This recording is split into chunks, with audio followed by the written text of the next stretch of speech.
Welcome to Wavedash 8, and we have some really special guests here. I'll let you guys introduce yourselves. Hello, my name is Ryan Hart. I'm from the UK. If you don't know me, that's also okay. You can look up some of my matches on YouTube, online, wherever, Wikipedia. And yeah, it's great to be invited onto the Wavedash show. I feel very, thank you for having me. And yeah, it's also great to have a chance to talk with these amazing collective minds of the Tekken community. So let's get to it. It's a pleasure to have you here, mate. I just wanted to say that Dino looks like a mess of pixelated. Like, he looks like the comments are saying he looks like a JAV idol right now. Fantastic. Can you guys hear me at all? Yes, we can hear you. Yes, oh wait, the pixelation's gone a bit. We've got a moustache back. Sponsored by Gillette, way. Fantastic. Yeah, I'm not sure what's going on with my connection here. It is very very disconcerting. But yeah, if you can hear me, yeah, my name's Dinosaur. I'm a kind of old school London player. Then I mainly play Brian. I've helped out with Arya on a bunch of stuff with Bastard Salami, and I helped to write the Tekken 5 guide way back in the day. Yeah. And thanks so much for all your help on the channel, man. It's like, basically all the scripts that are written, he goes through them and he offers essential feedback that I could have never thought of or would have known about myself. So, he's an integral part of the channel, really. And finally, yeah, we have Sephiblack. Yeah, it's nice to be here again. Hello. Good. And yeah, I'm a Tekken player from Germany, playing Miguel since for like 10 years. And yes, it's great to be here and have a nice discussion with you guys. Brilliant. I'm so glad you're all here. I mean, this is going to be a really cool episode, I think. And it's really cool to see Phil and Ryan kind of reunited after all these years. For me, it gets me right here. But yeah, today we're basically going to talk about recently kind of public opinion on Tekken has kind of soured for a variety of reasons. It's really been quite a recent trend, really, the past couple of months. And we're going to focus on why that's happened, how that's happened, and perhaps offer some constructive solutions as to what Bandai Namco could be doing in the future to remedy the situation we're currently in. So, yeah, the stage is yours, guys. So yeah, where would we want to start? I mean, I think mostly you probably want to put the 3.20 balance patch into 3.30. Yeah, 3.3. Is it 3.0? Oh, yeah, 3.30. You mostly want to put that into context, which is the general direction of balancing in Tekken 7. And I think from that perspective, I've always said, I think the balancing is good and has generally gotten better over time. It has also, and I think this is might be a slightly controversial point. I think I might have made the last time I was on here. I don't think the balancing has actually dramatically changed the tier list very much over time. I don't think tournament characters have really changed like a huge amount, with a couple of exceptions like maybe Dragunov and Katarina. But in general, I think the effect of balancing and patch changes in Tekken 7 has been it's been a tuning and smoothing process, but most characters really haven't leaped up or dropped down dramatically at any point. I don't think there's lots of characters which got pushed out because people figured out how to fight them better, or the game just got more explored, or characters went up due to those factors. But I think those things have been much more important than the actual balance changes. But mostly I think the balancing has been good. And then we got this recent balance patch, which I think not many people liked. And I think it's a balance patch which I don't. You can see the I think you can see the reasoning behind it. I think they want the iconic characters to be winning again. I think Ryan has had some thoughts on that as well from the Capcom perspective. but I think they wanted to. They basically wanted to bring out these characters, but I think it's not necessarily so much that they have chosen to buff these characters, because I think that's fine. It's fine to approach these characters, but it's kind of the way they've gone about it, which I think a lot of people have been very confused by. So yeah, I mean, we were mentioning just before the show we were just talking about like Capcom, and we were saying that it's kind of weird that if Tekken seems to generally try and make the effort to make its protagonists like either the best or close to the best characters in the game, so that when you tune into like a Tekken match, there's at least a decent chance of seeing like Mishima or something there. And this is very different from Capcom, who have where Ryu is typically, particularly in like Street Fighter V, you just do not see him in tournaments at all. So yeah, what did you think about that, Ryan? I mean, yeah, that's the thing. You've got a situation where you might not see Mishimas that go that far in tournaments. You might see Mishimas in the beginning, you might see Mishimas in all the pools, and then top 64, whatever. But then once it whittles down, you won't really see people using Mishimas, or you'll see a Mishima player that has, you'll see JDCR pick Heihachi, but then when it really counts, when it's grand final or whatever, it will be like Dragonov, it will be someone else, be Armor King. And you're seeing people have less and less confidence in believing that Mishimas can carry them through these top 8 brackets, and if you look at Tekken World Tour last year, I mean, how many tournaments, how many master events were won Mishimas? That question in itself kind of tells you the story about what Mishimas are, delivering in the Tekken hierarchy these days. Now, of course, yes, they are extremely strong characters. There's no one in the Tekken world that would deny that knows the game. But when it comes to their usability, their accessibility, the ability to minimize risk and deliver a strong game plan, it's extremely, extremely difficult, especially in a world where you've got characters are able to nullify the same risks, but in a much more minimalistic way, in a much more compact way, in a much safer way. It's all about being safe, mitigating as much risk as possible. Now, yes, Street Fighter, of course, everyone, that Ryu is the main man in Street Fighter, but we haven't seen much of him lately, have we? Street Fighter came out in 2016, we're 2020 now, and Ryu had a strong stint in season 1, but after the nerf, he didn't return. Ken, definitely also one of the stronger characters in the storyline arc, he's definitely a protagonist in his own right, but also kind of got left by the wayside, didn't he?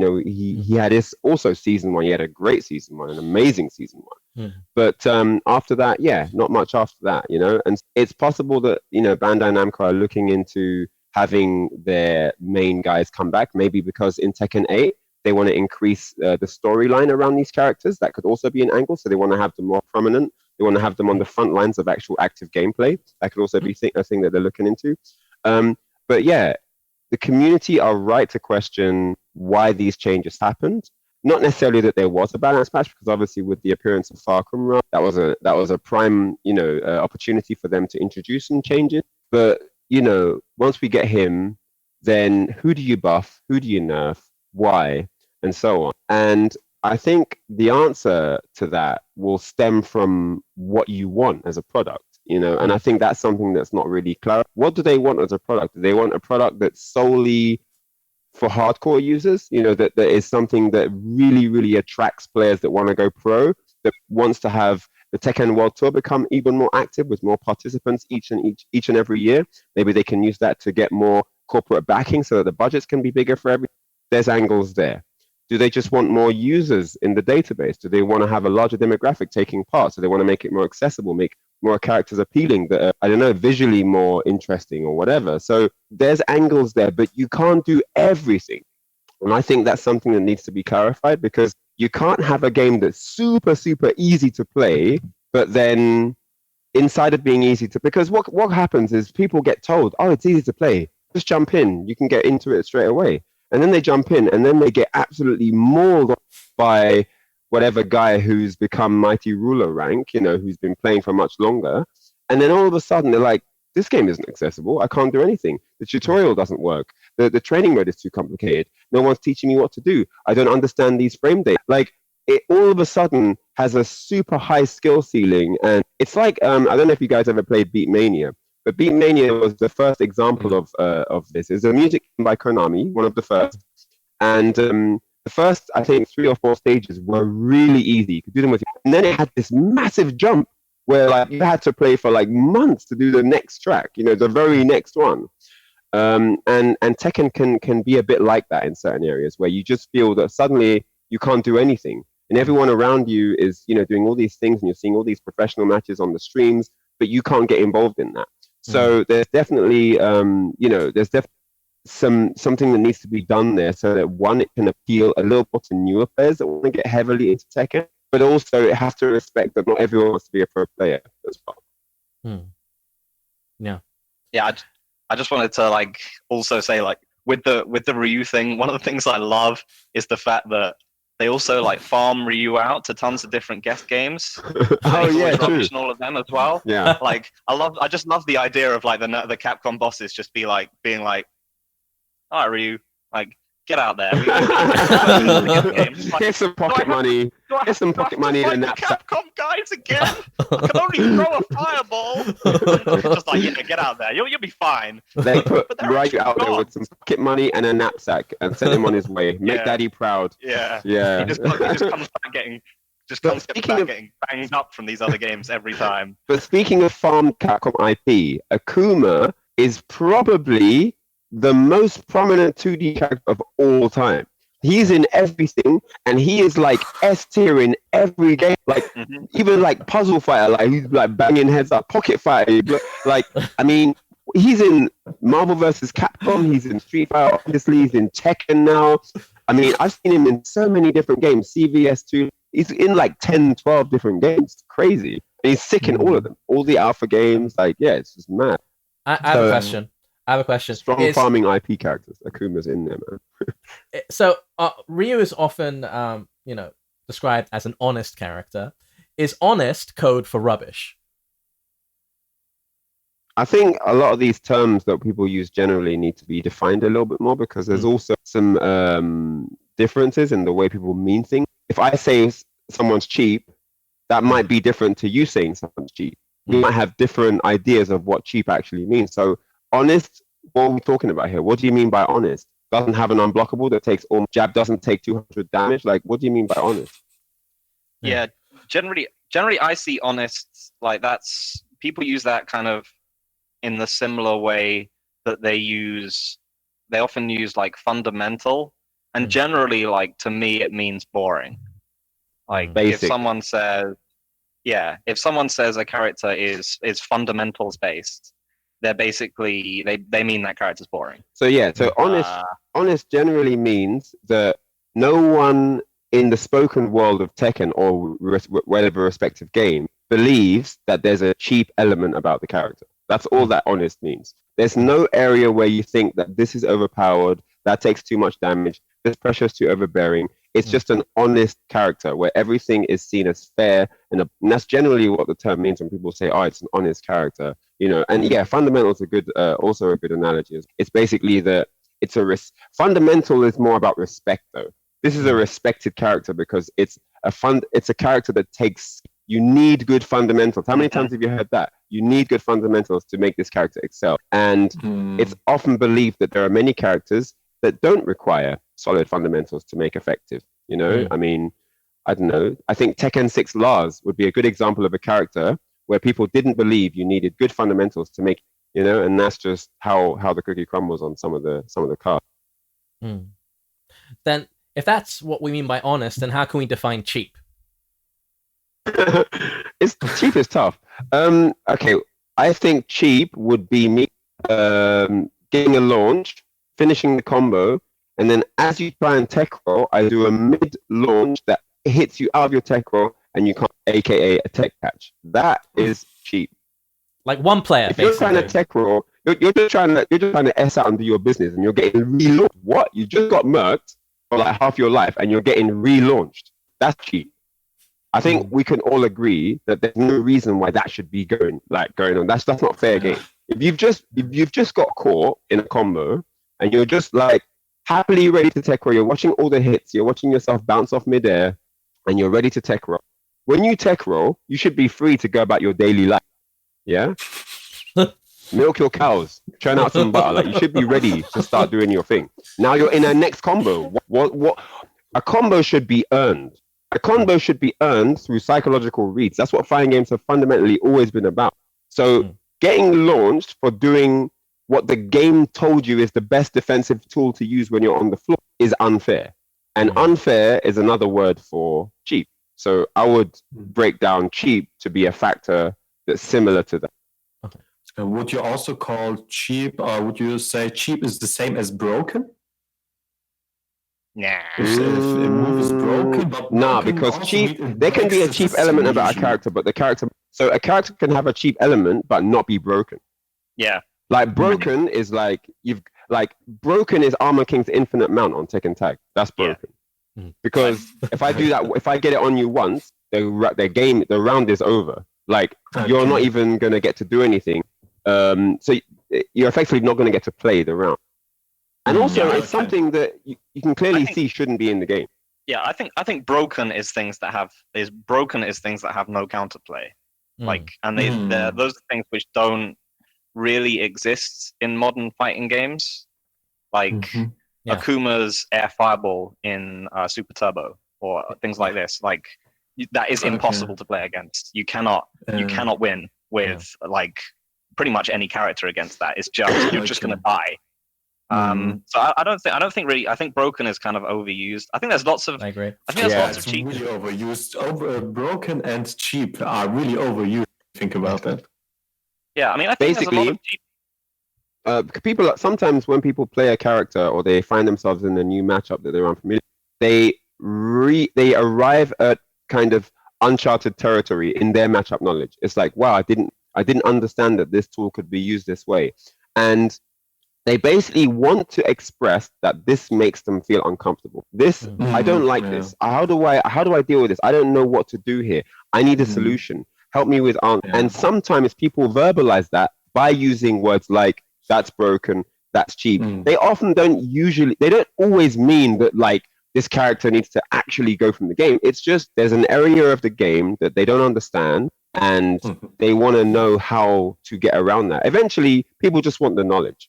You know, and once they learn that actually you can do this and this answer, you can step that to the left, you can actually punch parry that, you can crouch that and whiff punish. Like, once people actually learn the answer, things aren't as cheap or broken per se as they originally thought. Sometimes it's just a metaphor for uncharted territory, unknown waters. True. Help me, you know. So cry for help. Yeah, it's well described. Yeah.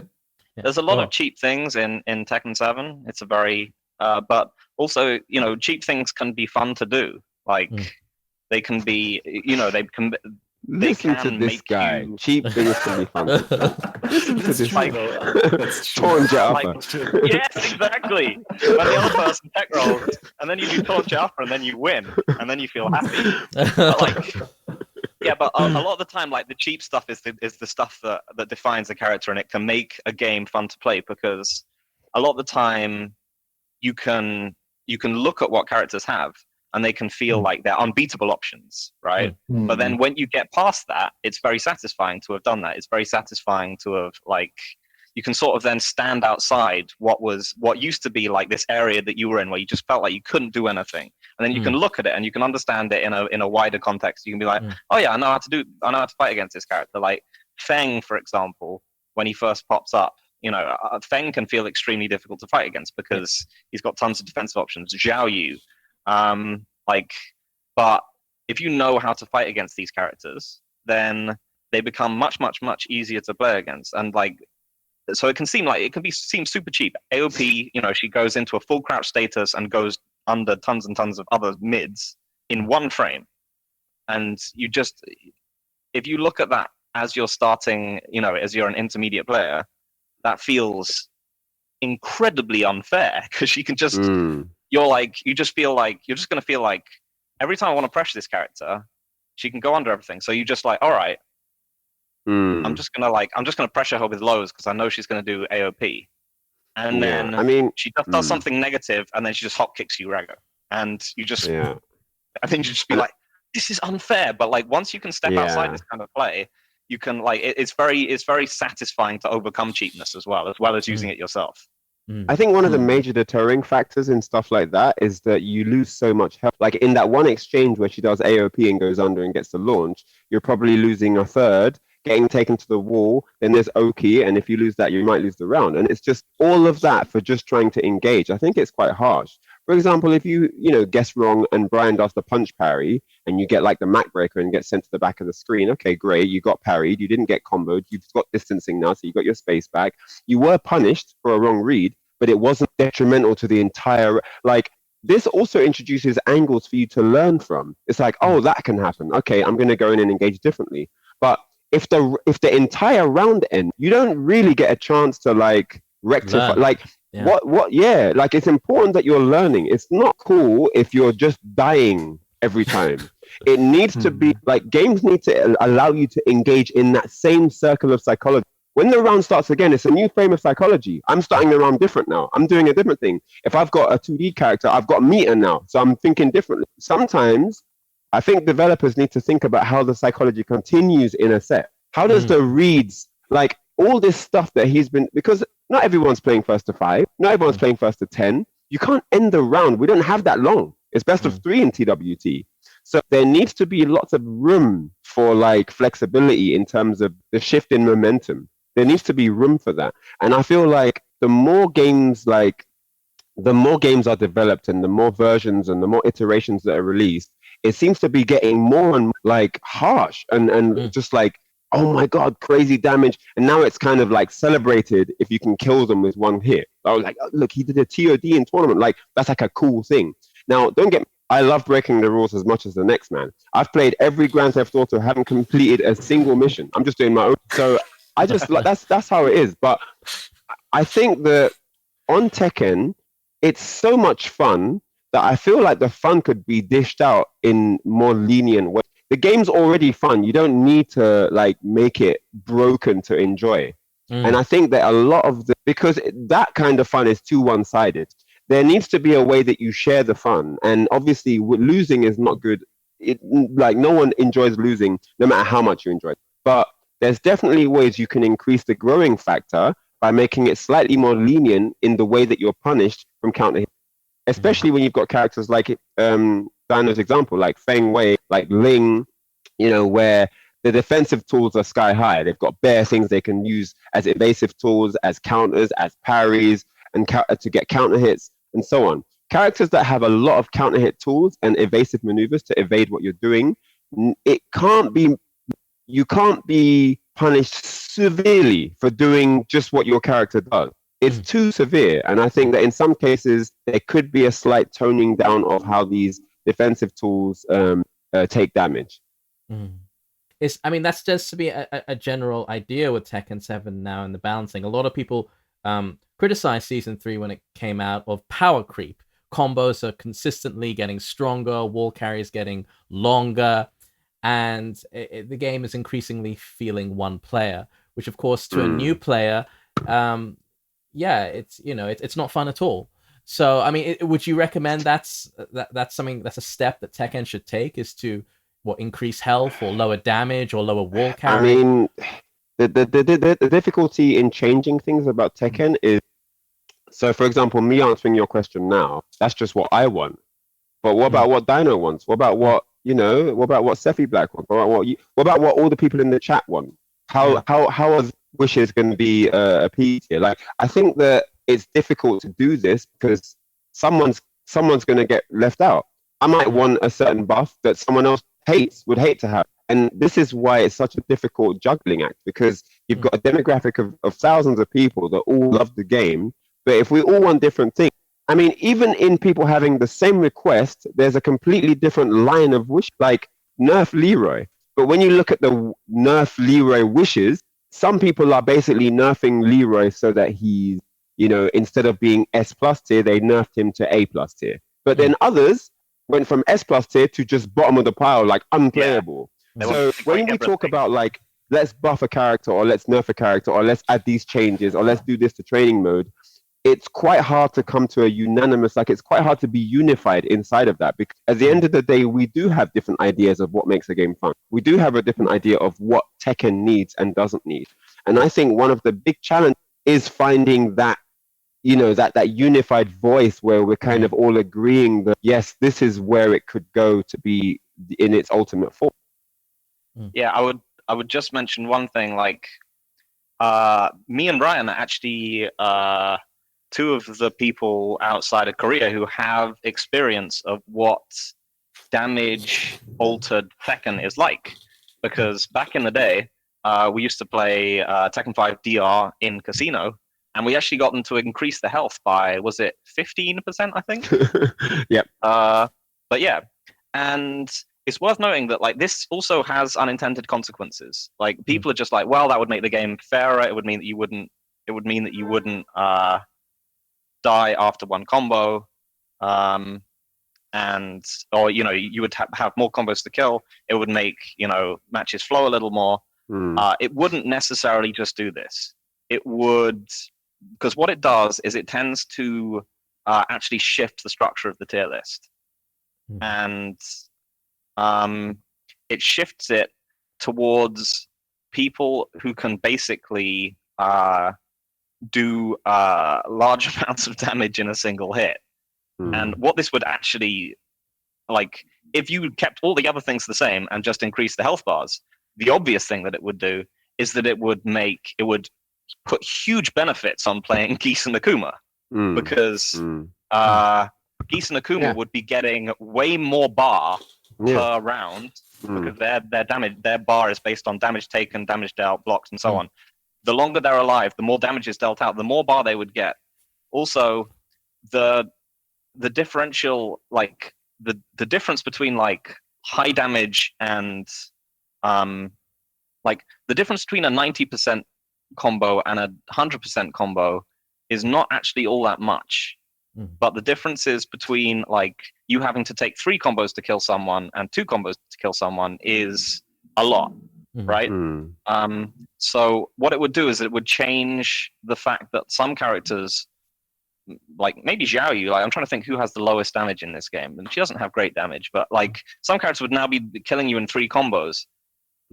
If you got hit by a meter Akuma combo or a meter Geese combo or a meter Geese Rage combo or anything like that, you are still virtually dead. The amount of guesses they have to use to kill you is very, very small. So in this case, like if you increase the damage, if you increase the health, I mean, you would, like, without changing other things, you would like automatically like push those characters towards the top of the tier list. And that's sort of what we saw in DR, is that the game became less variant. It had less variance in it, but it also became more unbalanced. It basically shifted it. It shifted it towards Mishimas, and they were already the best characters in that game. So yeah, I mean, sorry, just give me a second. Yeah, so Tekken Tag, shout outs to the Italian community on this one. But in Tekken Tag 1, the Italians created a unique tournament system, and they changed one thing, and it was the time. All of their tournaments on Tekken Tag 1 were played without time. This was one of the biggest changes that they introduced into our ecosystem of Tekken. And in the beginning, we were like, but why is there no time on? Why isn't it on 60 or 99? Why is there this Lemny skate there? And they introduced this because for anyone that didn't play Tekken Tag 1 or doesn't know how it, Mishimas, Changs, and Ogres pretty much ran the circuit. Okay, that's the short and skinny of it. Now, let's just use Mishimas for this example. Mishimas could kill you in 2, same as Tekken Tag 2 in the fact that you could kill one character and win the round. Okay, same as Tekken Tag 2. So yeah, if Jin launches you, does laser scraper, axe at the end, does it again, you're dead. Whereas a character like Lei Wulong, and don't forget, Jin could do while standing 2 to launch you. He could do electric. He could do health. He could get damage a lot of ways, and a lot of those starters were quite safe as well. Especially if you tagged off of electric, it was extremely safe, fast, powerful, mid, everything you need for a good launcher. And Lei Wulong could launch you with Magic 4, Hop Kick, Rave Sweep, Panther Stance 2, and Get Up both kicks. Those were literally his only launch, and none of them are specifically amazing. Okay, now Lei Wulong, even if he launched, you couldn't take half, like he didn't take that much. It would take maybe a quarter or a third, but he could take half or more than half. So it became a problem in tournaments that people would just run away with Mishimas after getting one look. They'd just run away from Lei, and when Lei would try to get in, I'm using Lei as a base example. This problem existed with many characters, but you just run away from Lei, and because your interception tools are so good with Mishimas that it would be really difficult for Lei to get and even to bait you or do anything of that nature. So the time would run. The time would run out all the time, and Mishimas would win on timeout. And also, when there was time, when the time was running down, it was too difficult to get away from Mishima because the clock's running down. Now you've got to eat this 50-50 mix-up for the round. And if you get it, even though you're still alive, there's only 1 second left and you won't have time to come back because your character dishes out damage slower. So they turned the time off. And this one change affected the entire tier system of the game. The tier list changed a bit. Yes, I would still say that it was still roughly the same tier list, but there was hope for other characters. It made the game more fair, which is what people kind of want. There was balance. A selective order was restored, so to speak. So it isn't hard to make effective changes in easy way. But it's one of those things now where you have to kind of decide what you want. Though, do you want? I've had pro players that have told me, I don't want a balanced game anymore, Ryan. I don't want to play games where all the characters are equal. I want to pick a top tier and body. I don't want balance. Balance is boring. But me personally, I like to have a balanced game because I like to be able to be the difference maker. I would like it to be my ability that wins me the game, not my character. I think that it's important now to have a strong character, but that shouldn't be the only reason you're winning. You should also be putting in, and it's like a two-man team. You and your character are the two-man team that bring the victory. And I think balance can allow that. And for me, that's more fun. But this is what I'm saying. Everyone has their own idea, and it's just about what. On that note, I mean, is it even possible to please a hardcore community with balance changes? Is that even an achievable goal?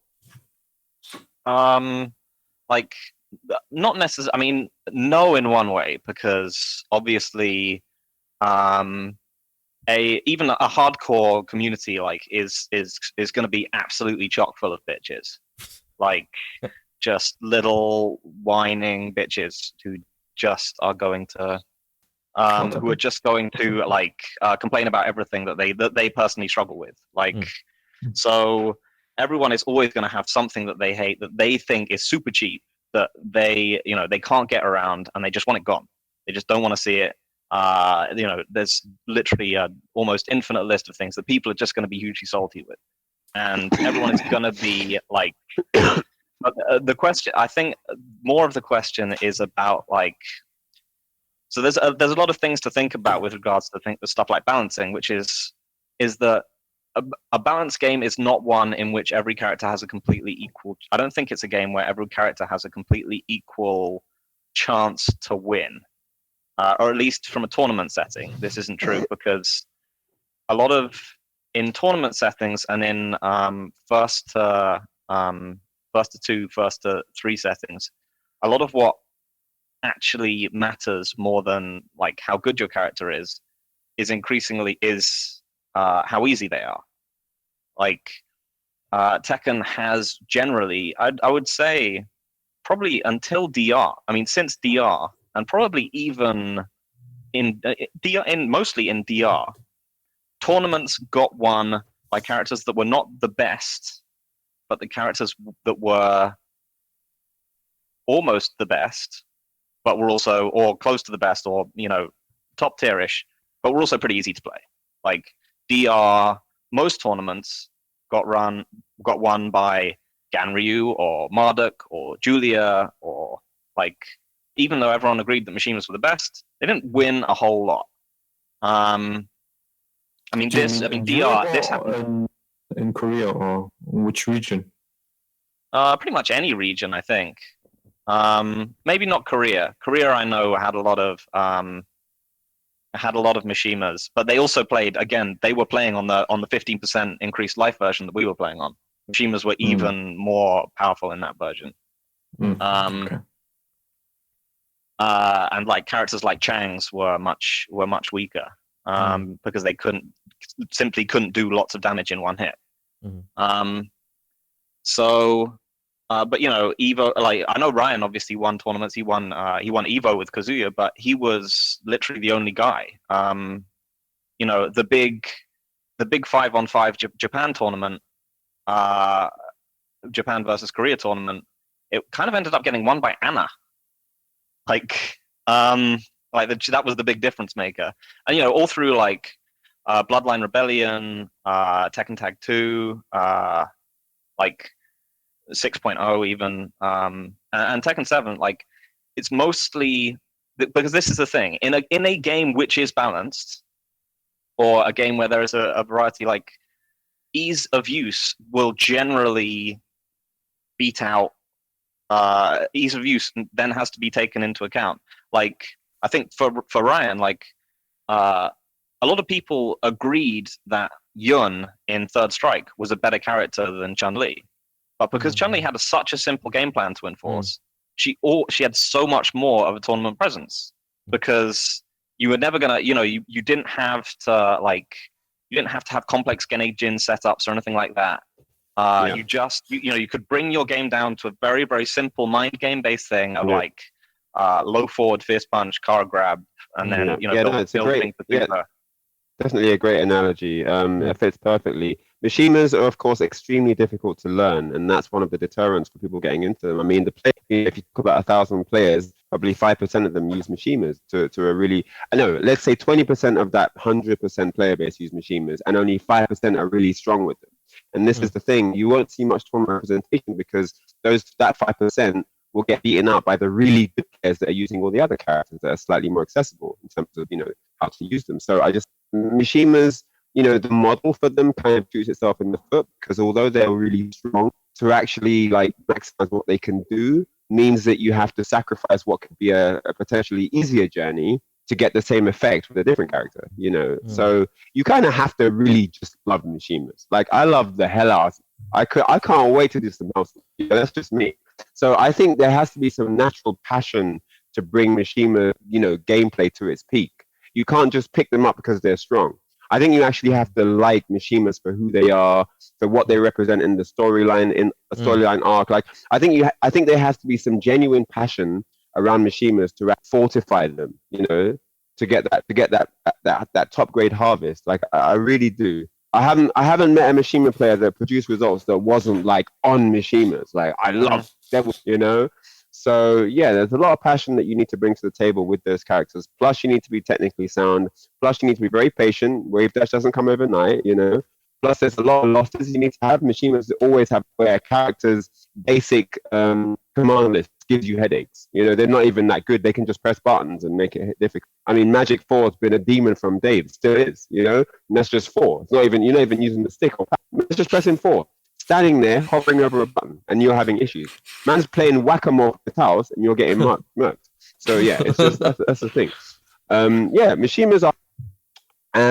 But the take home, the benefit from all that is, yes, it's a grind. Yes, you work, but at the end, when you win with the satisfaction of winning with Mishimas, knowing that they're harder to play, knowing that it's a grind to learn them, knowing that it takes dedication and passion and loyalty. This reward is why they are so loved and revered, and everyone wants to, the people that love them really. I mean, if you win a tournament with Nina, I don't know how amazing that feels to win with Nina. I don't know how amazing it feels to win with Miguel or Steve Fox. If you're a Steve Fox player, if you're a Steve Fox player, I will say, she's actually Nina maybe because she's actually quite hard to play. But if you win a tournament with Steve Fox, for example, maybe that's a better example. I don't know how amazing you feel. Reasonably hard to play now. You don't. I mean, trying to think, because it's a more typical thing. I'm talking about from a technical standpoint. You're not going to lose a tournament because Miguel, because it'll be funny. Yeah. So I mean, I guess we could say 5.0 Steve. Maybe that's a better Steve to use. But yeah, I'm not going to say it doesn't take any skill to use Miguel, because we have the Miguel master there who knows that that's not true. But I will say that Mishimas are harder to use than Miguel. So because Mishimas are harder to use than Miguel, I don't know how strong that euphoria is with Miguel if you win the tournament. If it's more exciting than winning a tournament with high, you know. I don't know how good JD. Maybe I could ask JDCR. Like, do you feel? I swear, if I asked him, if you won a tournament with Dragon, would you feel better than if you won a tournament with Heihachi? And you know he would be like, no, the Heihachi win would feel much better because it's a harder achievement to do. You know, especially in season 3. Sephiblack, do you consider Miguel to be a hard or easy character to play in tournaments? Here is an easy character to enter, to understand the fundamental things like his basic tools, like, okay, except for his jabs, maybe, but his down forward one, his lows, he got almost everything. For example, what is way easier with Miguel and mostly other characters compared to Mishimas, mainly Kazuya and Heihachi, is if someone is doing minus 15 move, I can do only a hop kick and I can launch the opponent. For Mishimas, they need to be on point for the launch with Kazuya and Heihachi, and it's something not easy. It's technical and especially in tournaments, really difficult to manage. So I feel like it's really difficult compared to Miguel to launch opponents. But if you want to outplay the opponent with Miguel on a certain level, it's really difficult to do it because his tools or his strategy is quite obvious how to deal with it, which he's using, like his pokes, and he's trying to spacing you and then try to launch you with his hop kick or his down for a 2-1. And this makes him difficult to use since everyone knows how this I would say fundamental gameplay works and how to beat it. And of course he's got counter tools like Back 1, Magic 4 and something like that, but it's still really difficult for players how to deal with it. If they duck him against him properly, he needs to take risk. And I feel, of course, if my opponent knows how to deal, quite difficult. But not many people are using Miguel, so not many people, I feel like don't know how to deal with this character. So I feel sometimes if I know that my opponent knows Miguel, I feel really good if I win. But if not, I'm like, man, I'll play you since my character is not that popular and not many know how to play against him. It's also an interesting question as well, isn't it? Like, how do you know how to play it? Like, the whole game is entirely different if you know a matchup or you don't know a matchup. Like, what the tier list looks like when people just have an average idea versus when everyone knows everything, you know? Yeah, exactly. So I know Miguel's hard to use because you're one of the only people that win with him. So that's already evidence enough that he's hard. If he wasn't hard to use, everyone would be winning with him. So the fact that you're one of the only people that wins with him just is a testament to how good you are as a player, but also just shows that this character is not just pick up and play. He's like, you got to work with him, you know? Yeah. You got to work with him different from Mishimas. For example, Mishimas like Kazuya and Devojin, they have a low that is unseeable technically, and they can put you in a mix-up with it. So it's like if you knock him down, you in a good situation where you can pressure with the character. But with Miguel, mostly the opponent is standing and you need to deal with this situation, how to deal with standing opponents, not with knockdown opponents. Like, it's a bit different from Mishimas, I feel like. All right, I got a question for Sephi. For Sephi. So in this group of fossils and dinosaurs and old everything, you're like the freshest mind here, right? So as one of the newer players to the scene, to the top tier scene that came in later, like the new influx that came in. I remember, I think it was 2011 where you visited South Korea. What was your, as a new younger player coming into the Tekken community, what are the main things that you learned personally in your trip to South Korea around Tekken? In 2011, Tekken Tech 2 didn't came out on out of consoles. Like everyone was playing Tekken Tag 2 Vanilla, the Vanilla edition in the Green Arcade. And yeah, I played against the Koreans there as well, since that was a game that they used to play, not Tekken 6 like we did in Germany. So this was a new experience for me in South Korea.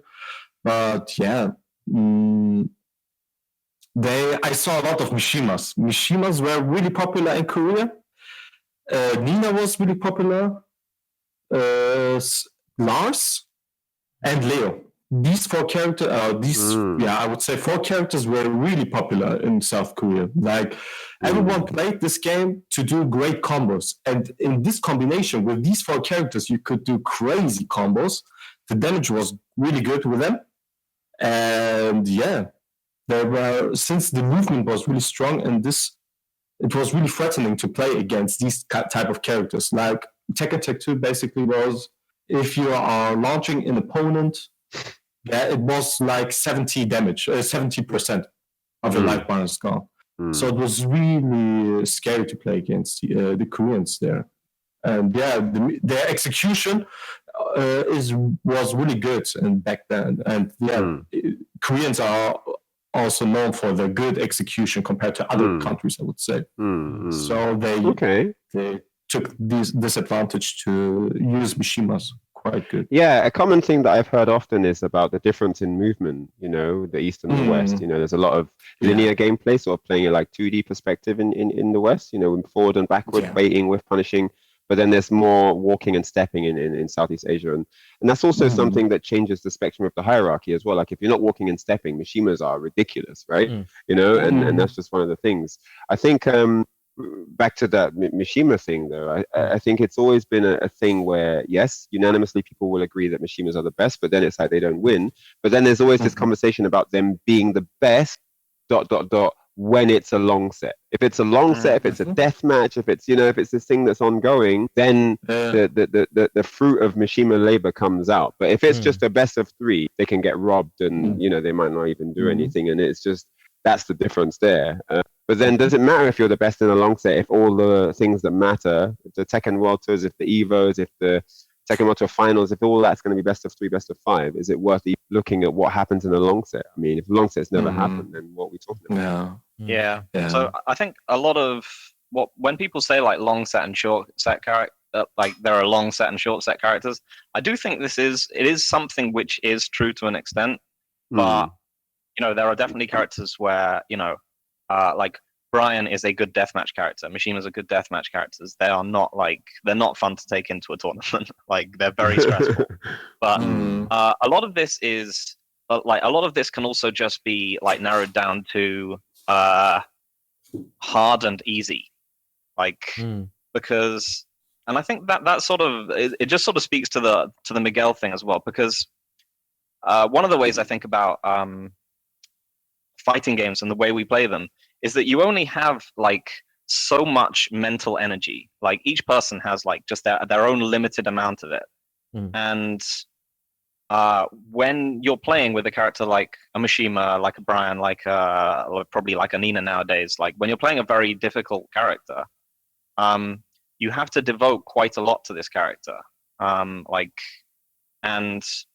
it's also like the fact that a lot of what makes these characters good, say Brian and Mishima specifically, is the fact that they are dependent on timing, and timing is a very, very hard thing to get in a very short amount of time. It's you can build a rock paper scissors guessing game against someone in a very short set, but to learn their timing is very hard.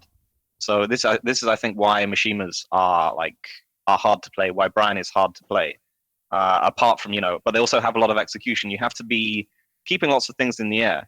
So I think like if we think of say Miguel versus Kazuya, I think Miguel is basically easier to play, but he is much weaker.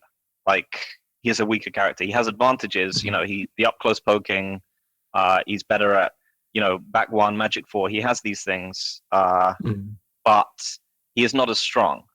But this doesn't change your mental energy. It just means you can pour you pour less energy into the technical the technical side, but you have to pour more into, you have to survive more in the poking exchanges.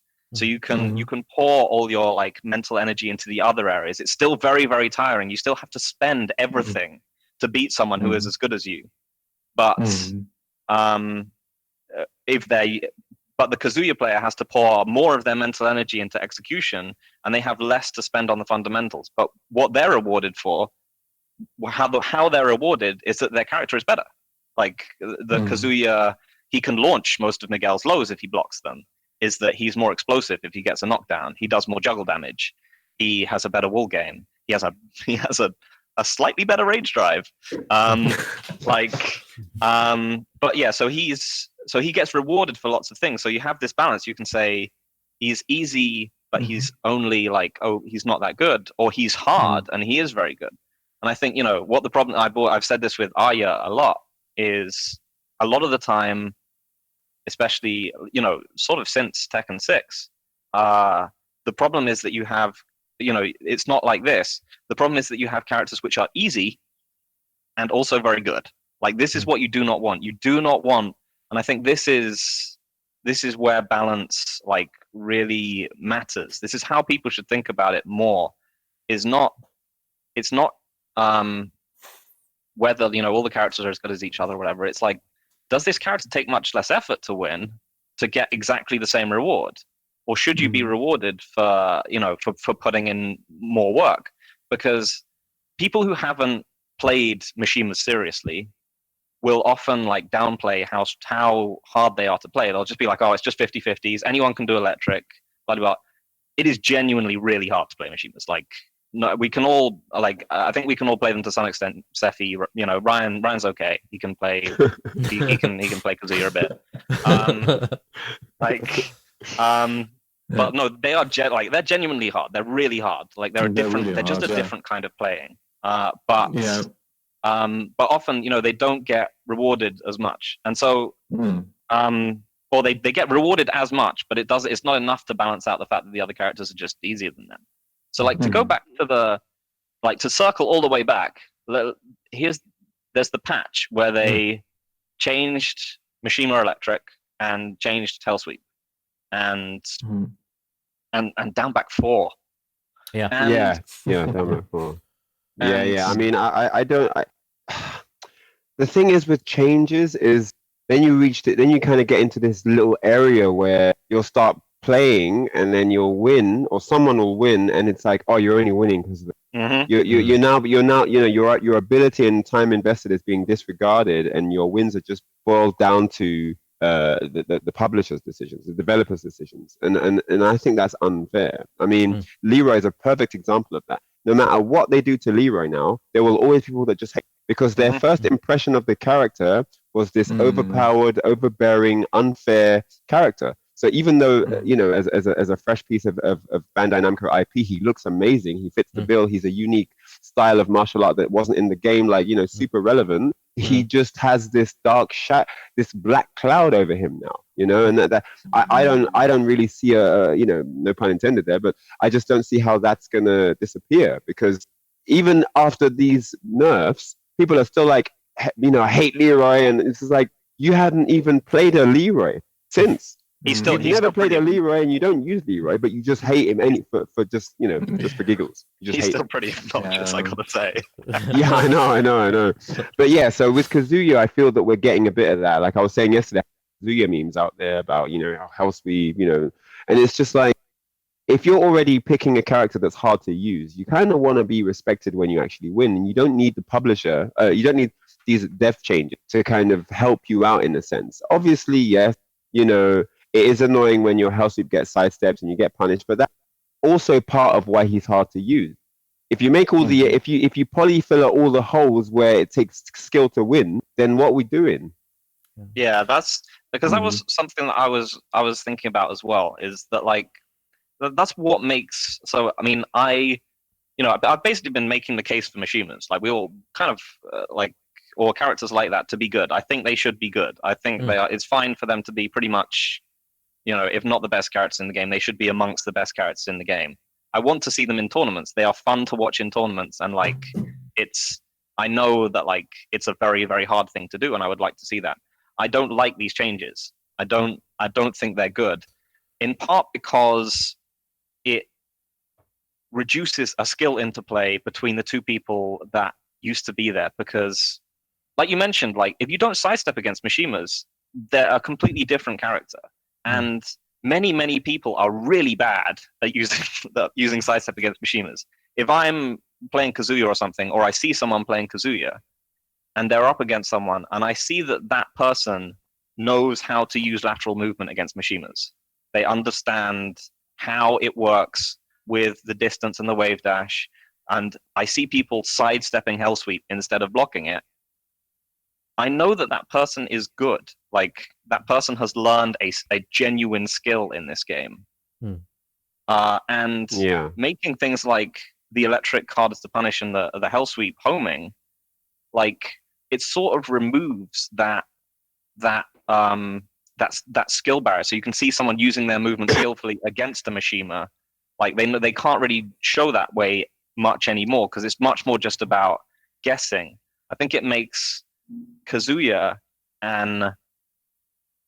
like an uglier character to watch. And the thing is, I thought Kazuya was pretty much the perfect balanced character in this game.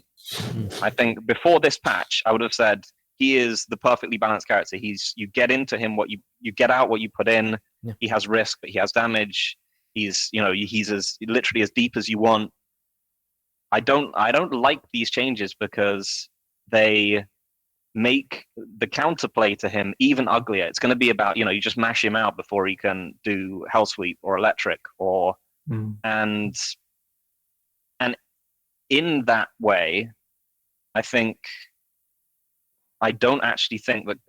don't think that Kazuya is going to win any tournaments. Yeah. Or at least he's not going to win many tournaments, because his problem wasn't really Hellsweep getting sidestepped or getting started, even Electric getting whipped. Yeah, he's going to get, like, the characters that are going to win tournaments are Steve, Shaheen and Geese. Yeah. Shaheen and Geese are going to win the tournaments at the moment if the game is the way it is. Like, because Kazuya is going to be like, oh yeah, I'm going to use my safer Electric and my Hellsweep and my ground hitting down 4, and Shaheen's going to down forward 1 him to death from half screen away. Yeah, and he's going to do fake slide into while standing 1, and then he's going to throw out down forward 2 every now and again, and Shaheen will win. Like, the Hellsweep will not come into play. I mean, yeah, a lot of really cool points there. I mean, I think this just goes back to one of the earlier questions of, like, the needing to be some what about the transparency here? Because this argument can go one of many different directions based on what they actually want here. Like, if they want a very simple game that doesn't have a lot of depth, then yes, this direction of changes probably fits the bill. But if you want a technical game that's about, longevity and about depth and about, rewarding players for learning a skill, as in such as sidewalking, knowing how to sidewalk, knowing where to sidestep, knowing how to accurately punish. Like, if you're creating this kind of game, then these changes don't make sense. So before we can even engage the conversation, we need to know what the angle is here. If the angle is let's get loads of new players and make it easier, then okay, I get that. I get that you wanted to make, Hellsweep harder to sidestep.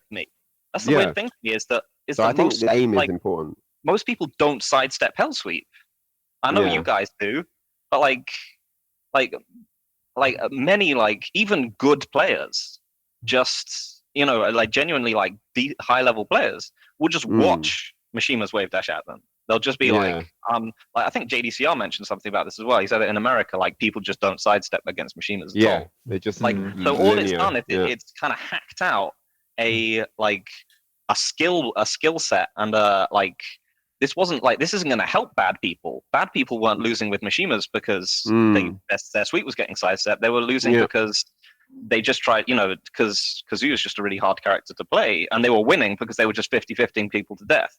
And, like, those things are going to stay exactly the same, except everyone is now, like you said, everyone's going to complain at them. Everyone's going to be like, oh, you can't even win with Kazuya anymore. His Hellsweep is really hard to sidestep now. And it's like, none of you ever sidestepped this. But now it's just ugly, and you've made it like you've made the Mishima Wavedash guess like it used to be a super deep like interplay, between the two characters, and I don't like the way they've changed it. I mean, I honestly think that like I think the direction of balancing has been good in this game, but like at some point they need to think about like a lot of the successful balance changes they've made have been nerfs, and I think if they want if they want cool technical looking characters like Kazuya and Hwoarang, to characters which look kind of hype when they're fighting, if they want these people to be good, they shouldn't necessarily buff them in stupid, ugly ways, which are going to make people like, which are going to turn people off them. Like, why does Hwoarang still have his right grab into back turn 4? Yeah. Like 50 something damage? Yeah, because some people will be like, oh yeah, at high level play, everyone will just break the throw. And you're just like, in response to this, you can just say, Hwoarang should just kill you when he throws you there. It should just be instant death. He breaks your neck. You should be dead. Like you shouldn't care because you break throws 100%. But he still has it. Like it doesn't make it shouldn't be there. It's not a cool thing about Hwoarang. It's not something that like when you said like the thing which is fulfilling. It's not fulfilling to do that with Hwoarang. Even Hwoarang players say like this is just dumb. I have to do it, but it's just dumb. But so I think this is. I think I've generally liked the direction of the patches. I think this is the first one where I'm just like, this is bad. I want to see more Kazuya, but A, I'm not going to, and B, you'll see like a bit more. I think more players will pick him because of this, but I still think it's the Shaheen and Geese show for the moment. I mean, I think it's generally more interesting, right? I think a game is just more interesting when there are more. If there are more variables, if there are more options, if there are more ways to deal with a single weapon or a single tool that someone's throwing at you, then it's interesting. Why? Because you can be your own person. You can have your own take. It's not just obey this rule. It's like, well, I've got this solution. Have you thought of this? It allows areas of creativity to shine through. Like, wow, I didn't know you could do that. I didn't know you could get away from it that way. I didn't know you could counter it this in this style. And I just think there needs to be a bit more room for stuff.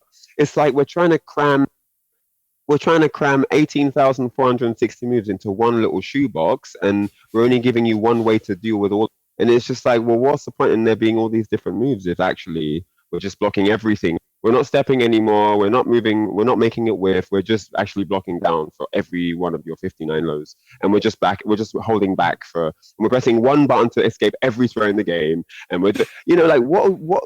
I mean, it's just not going to be Tekken at some point. I don't know what it's going to be, but it's not going to be the Tekken that I've loved, all these years. And I just think because the depth is really fun.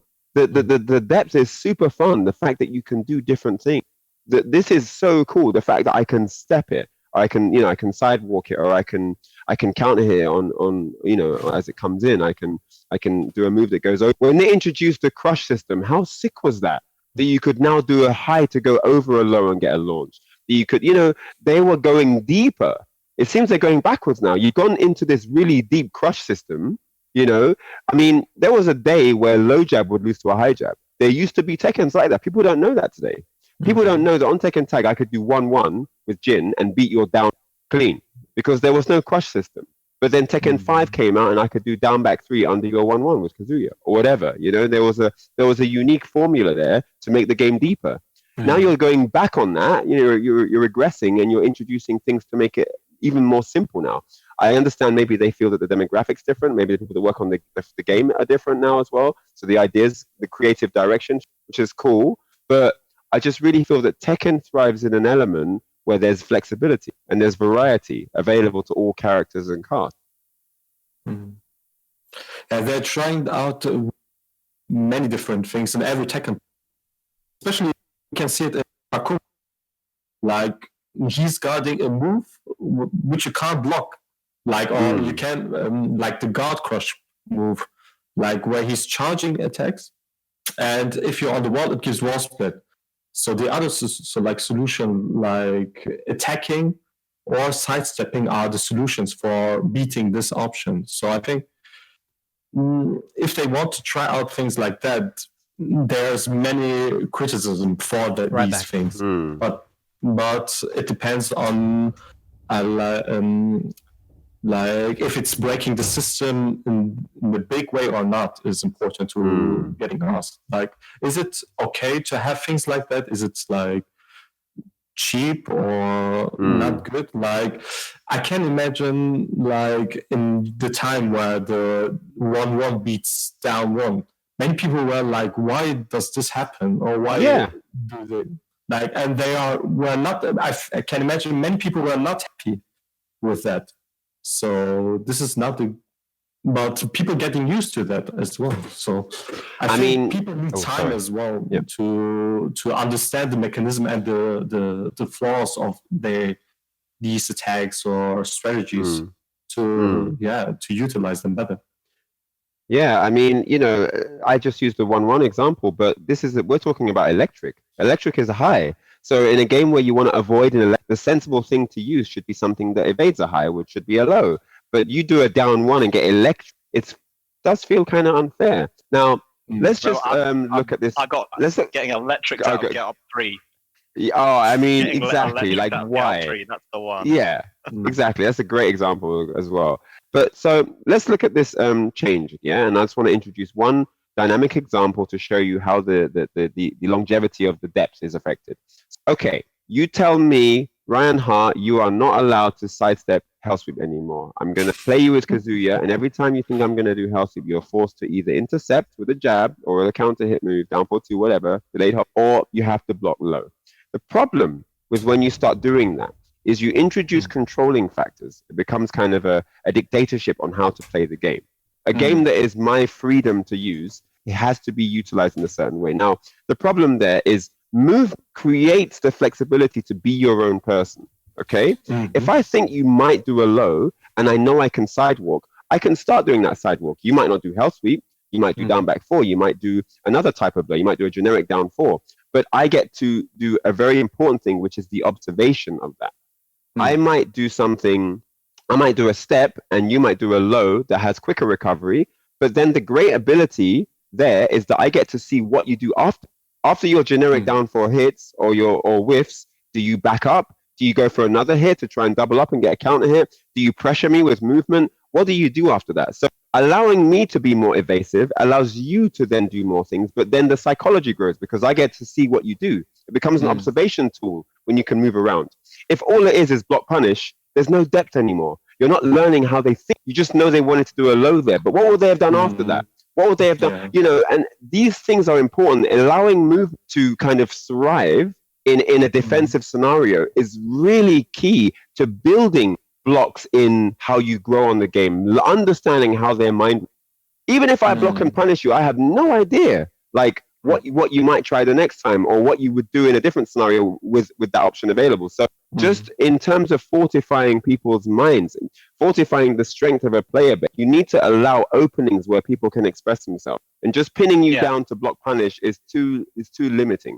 Yeah, it's too limiting. I don't like that way it goes.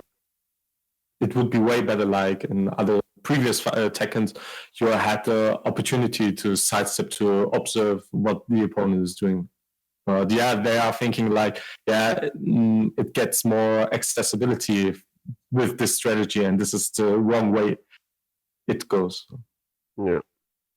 Yeah, I mean, because there's sort of 4 options. You can mash, duck, sidestep, or backdash, and like consistently over the last, they've been starting to push away from the sidestep element, and in general, like this is also part of some of the issues of Tekken 7, which is, and I want to stress this, like Tekken 7 is a super good game. Like I think it is, if it's not the best Tekken, it's in contention for the best Tekken. It's you can express yourself with any number of different characters and any number of different play styles, and you can still compete. you can compete with almost pretty much every character in the game. Arsalan still, as far as I could tell, is like winning tournaments with Kuma. And that's in Pakistan, which has got to be the strongest scene in the world at the moment. But so there's tons of expression in this game, but it does feel like Ryan said, the expression through movement has still been taken away. And I think the other side of this coin is the increased ability of a lot of pokes to hit movement. Traditionally, like I might have mentioned this in the last episode I was on, I don't want to necessarily repeat myself, but back in the day, you could have down forward ones which were either -1 or neutral, or they would have strong tracking in one direction, or they would have a follow-up, or they would have some high evasion properties. And now you get things like, you get down forward ones which have 2 or 3 of these properties at once. They will track almost perfectly to one direction. They will be -1 on block. They will have follow, like Leroy's down forward one is the classic example, right? It's got huge range, it's got a massive vertical hitbox, it tracks strongly to one side, and it's got a follow-up, and it's -1. Like before, if you tracked like that, Raven's down forward 1 tracked in Tekken 5. It tracked to sidestep right, but it was weaker on block than all the rest. Now you have very, very dominating down forward ones, and these are so controlling in a game where you don't have particularly strong movement and I don't think Namco has really picked up on this, like, because they keep looking at the big damage like tools of the characters, and they're like, how do we make Kazuya's his key moves are his Hellsweep and his Electric, so let's just make those better and then he'll be good. And you're like, that's not what's going to happen to him in tournament. He's going to get down forward 1 to death. Like Geese is just going to do down forward 1 and 1-2. Like Shaheen is just going to do down forward 1 and down forward 2 and slide fake slide into one thing 1. Yeah. Like none of this is going to, like, because a lot of people's bias is towards seeing what we talked about, like right at the beginning, we talked about cheap stuff, crazy stuff. The things which are dominating this game are not crazy. They are jab strings which do damage, which track. They are down forward crazy down. They are like property packed down forward ones. Like this is what runs this game, and will continue to do so. Like, and changing Mishimas in the way that they have is merely cutting out an exciting way of playing them. It is cutting out a very deep like mind game between the two players, whilst not actually making them able to compete much better against the Kazumis and the Shaheens and the Geeses and the Steves and all this other kind of stuff that and I don't think Kazuya should like have better poking, because that's not his identity. He's not his identity isn't being a poking character, but like all the balance changes that they make don't generally address like these issues. They don't.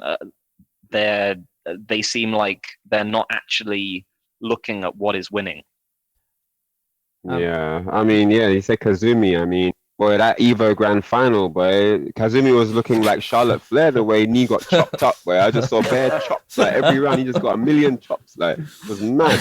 But it's one of them things where if you get in the grill of a Mishima, it's hard. If you just stay in their grill all the time with safe moves that are like max -3, it's hard, because anything you do can be a big risk. You throw out Electric, that's getting launched, it's high, can get stepped easily. You don't really have that get off me, but he doesn't have a magic 4. You don't have, you know what I'm saying? Like, so it's hard with Mishimas where people are just in your grill with mids and can easily mix in occasional lows to just keep you on your toes. It's not easy.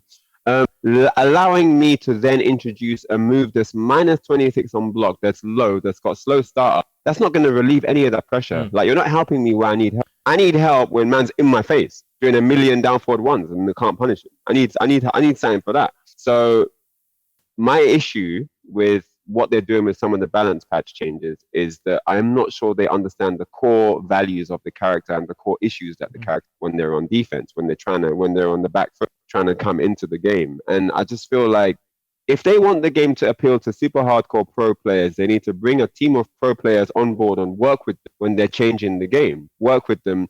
And if they want it to be really appealing for new players, they need to bring in a team of new players and say, hey, guys, what do you need for a game to be, what for you is going to be conducive to a fun experience? And they need to do that.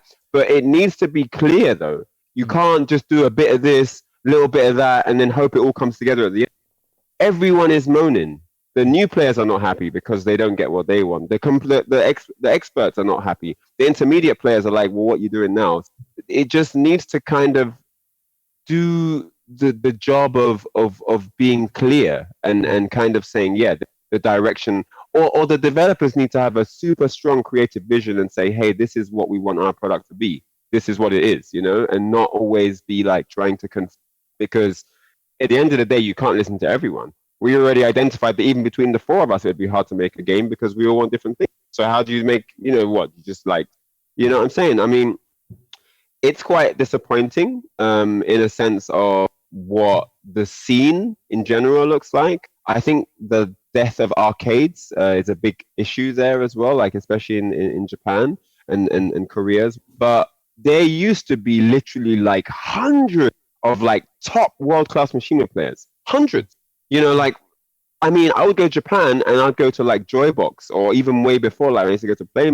And on a Friday night, it would be lined up, every machine packed. And there's like 20, 30 people waiting to play every single, and it's just like, where are all these players? I mean, you are Sephiblack. I went to Green Arcade with this guy and we could hardly fit in the arcade room because the room had so many people, you couldn't even get in the room, let alone to the machine to actually play. There's just people, it's just bodies everywhere. And these were all high-level players. On any given day, being a top 8 at EVO. Any of these and it's just like, wow, like where did all these people go? And sometimes that's forgotten because we've gotten into this, we've got to make everything accessible. Everyone's got to have a good time. We've got to make it, the netcode's got to be good. Like the direction has shifted on what's important. And we've kind of not remembered that where are all these players? I mean, just look at Tekken World. It's the same 5 Japanese players at every tournament. The same 5 to 10 Japanese players. The same 5 to 10 Koreans. Whatever TWT event, it's going to be JDCR, Ni, Puma, iMusician. You could name them. The fact that I can name every Korean that's going to be there is the example right there. Back in the day, there would be some no-name Don in every tournament. There'll be a group of no-name Dons that come down and they're sick. Like the level is of the same caliber as any other top player. And you're like, but who are these guys? But they've been grinding on arcade and they've just shown up to a major and now they're like dominant. And I miss that. Personally speaking, I miss the number of top players we had. The sheer vast spread of quality that we had in the game. And I know that the arcade dying out is a big part of why we don't have that. But you've got to imagine that part of the reason we don't have that number of players anymore is because the newer game just didn't appeal to the way they enjoy Tekken. They enjoyed Tekken for the movement. They enjoyed Tekken for the variety. They enjoyed Tekken for the thing that perhaps the newer versions missed out on. And this is why it's really important to be quite clear in your direction. If you're making a game that's supposed to appeal to this, be really transparent about that. Super transparent. I want to see them fried onions, proper translucent. Everything should be proper visible. And I think this is why, we're losing a lot of players. And we're losing new players because they come in. The tutorial doesn't appeal to them. The campaign mode isn't what they expect. They're not guided through the newer players are not taken by the hand and walk through the game in the way that they want to be. So we lose that on them. They go back to FIFA, they go back to Call of Duty, they go back to Dota, whatever. And then the hardcore players that have come iteration after iteration, played every single version, and now having to deal with these changes that don't make sense in their eyes, where there's less movement, where there are less ways to be expressive, and now we're losing those people. Like, at this rate, we're just losing. Like, obviously, don't get me wrong, the numbers are great. The game sells amazingly. There's new players from everywhere.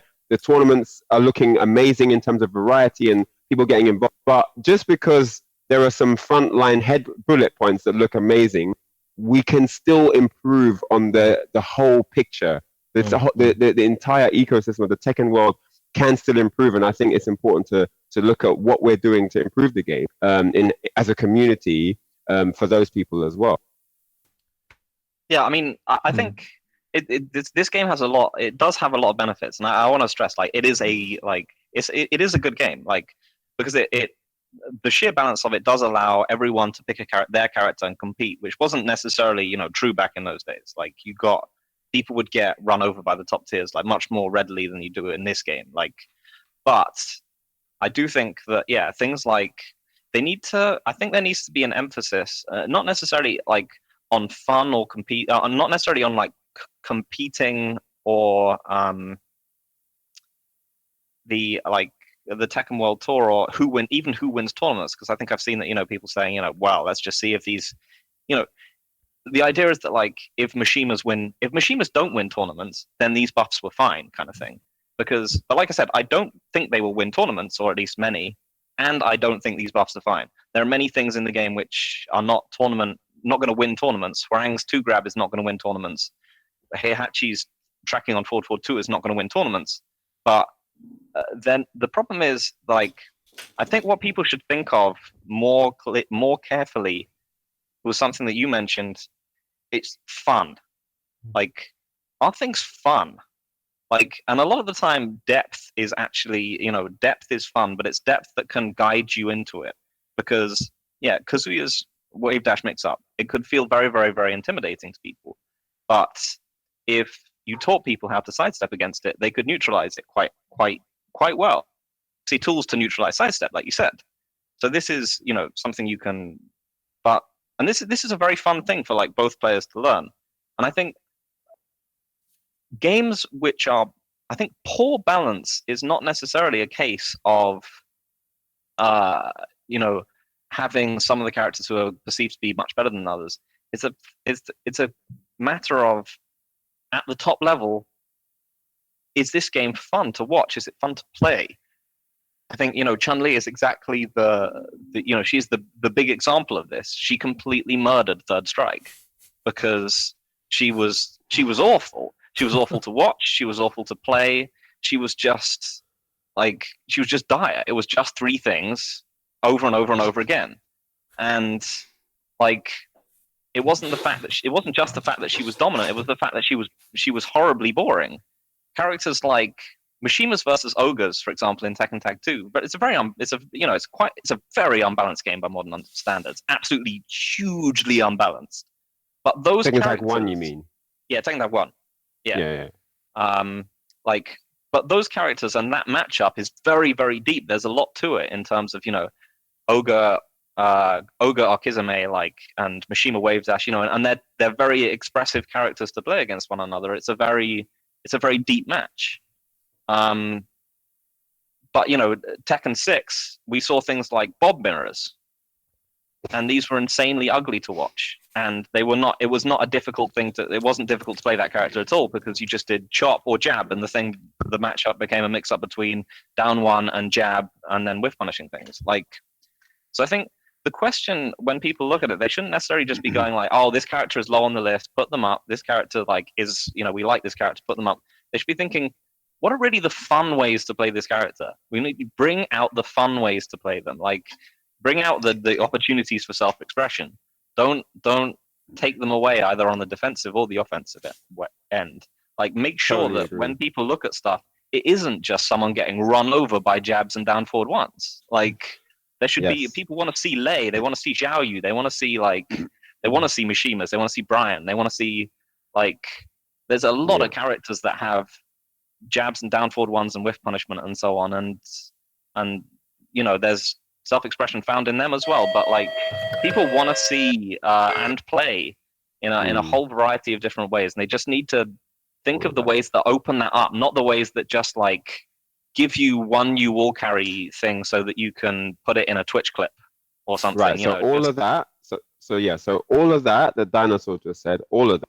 Plus, you create a tutorial that walks the player through how each character operates to a deep level, so that they're introduced into the fun early on. Mm-hmm. They're not deterred by online losses. They're not deterred by everything being super difficult. There's a very, very simple and detailed tutorial that teaches you what each character is about, so that you can decide which character you want to play. Like, how many YouTube videos have you seen where people are like, this is a top 5 character to start the game with. Like, the game should be telling you stuff like that. The game should be helping you with who you start with. I'm new, hello, I'm new to fighting games. My brother got me into them. I want to play. Who do I pick? 50 characters. How are you meant to make a decision? It's not fair. So I think that there needs to be more in how you help the players get into the fun of the game. It's not good enough to say, this is fun, play, we want your money. You have to guide them in once they commit to your product, then you take them through the amazing journey they have ahead of them. And I think all of that Phil said, but then once they do that and explore all the creative functions of each character, then there needs to be a kind of a stringent plan of operation of how do we get these players into, and what you do is you basically just completely 100% copy the Virtua Fighter 4 PS2 version format of tutorial. You just put that in Tekken. Everything that's in there, do this operation 5 times, escape the throws 2 times, like all these different little exercises that you had to do. There's a little timer that helps you, and then there's like a little check thing when you do it right, and an X when you need all that to teach people, hey, this is cool, this is fun. And it's not just someone lying, like it's genuinely fun. You do it and you feel good about yourself. Wow, I actually did. I couldn't do it first time, but after a few reps, now I can do it. And this is something that I'm able to do now. Then you move on to the next. And it's outside of just playing each other. Yeah, man, what are you guys doing, man? Corona, lockdown, what are you doing? Having offline sessions and that, man. Where's the quarantine things? You think you're nice with your beard, yeah? No, I'm just kidding. So, I think... what's up, Momo? Nice to see you. Speaking of Shaheen, Momo walks in, the ultimate Momo. So, yeah, no doubt he's going to be defeating all the Mishimas with slide mix-ups.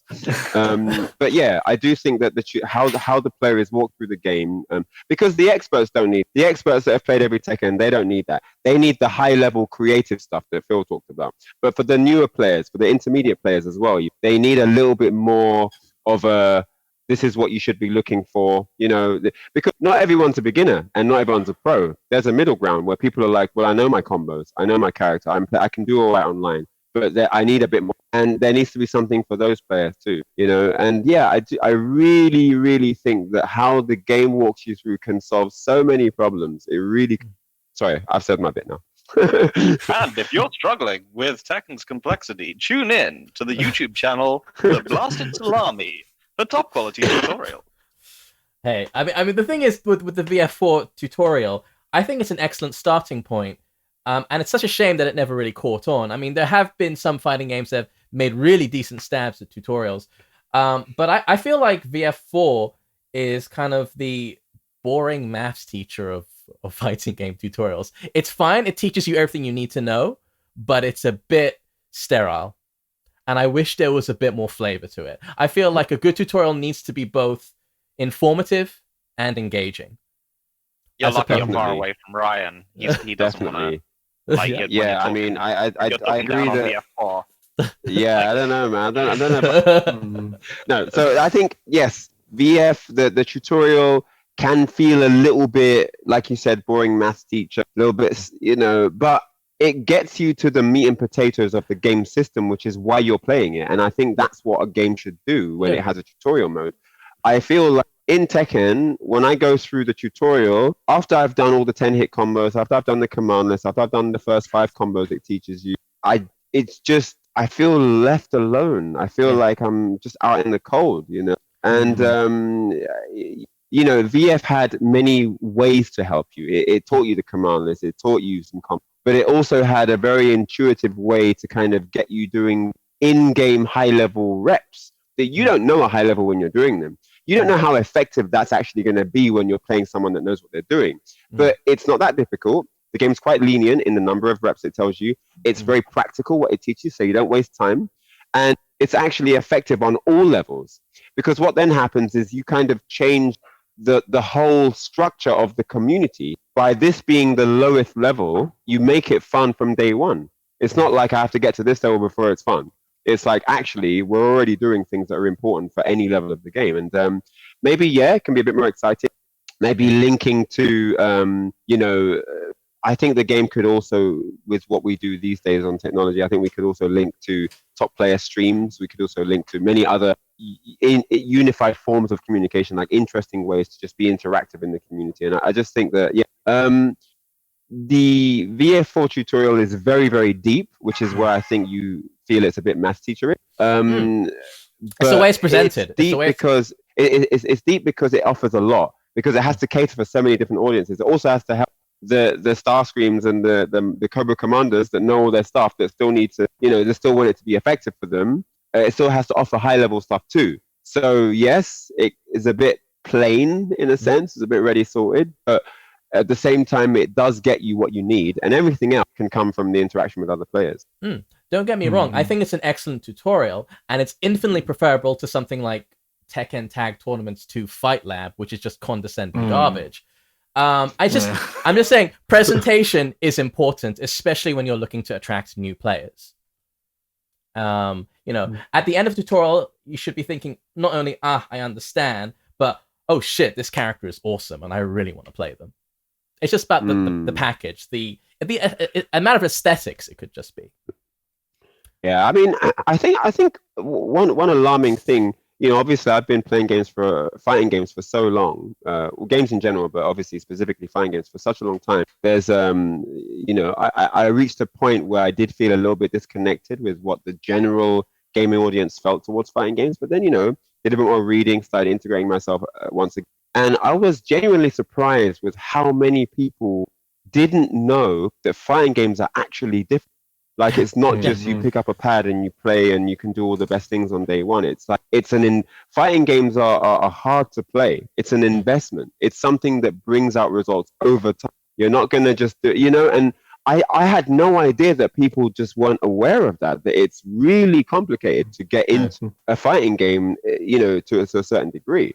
And I think that's also potentially a deterring factor for some people, because they buy it and they spend all their money and they get it home, and they have this rude awakening that well, actually you're going to be essentially a nobody until this and this happens, and that in this day and age of gaming, I think that's quite hard to digest.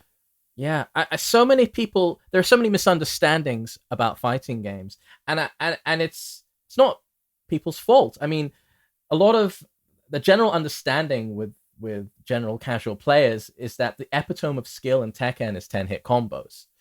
And you can't blame them, because you go into training mode and you're like, what the fuck? Okay, I'll look at the move list, and you scroll down it, and well, this big thing must be the best thing, and oh wow, it does lots of damage. It doesn't help that the combo counter in training mode in Tekken is completely balked and always has been, and it's misleading.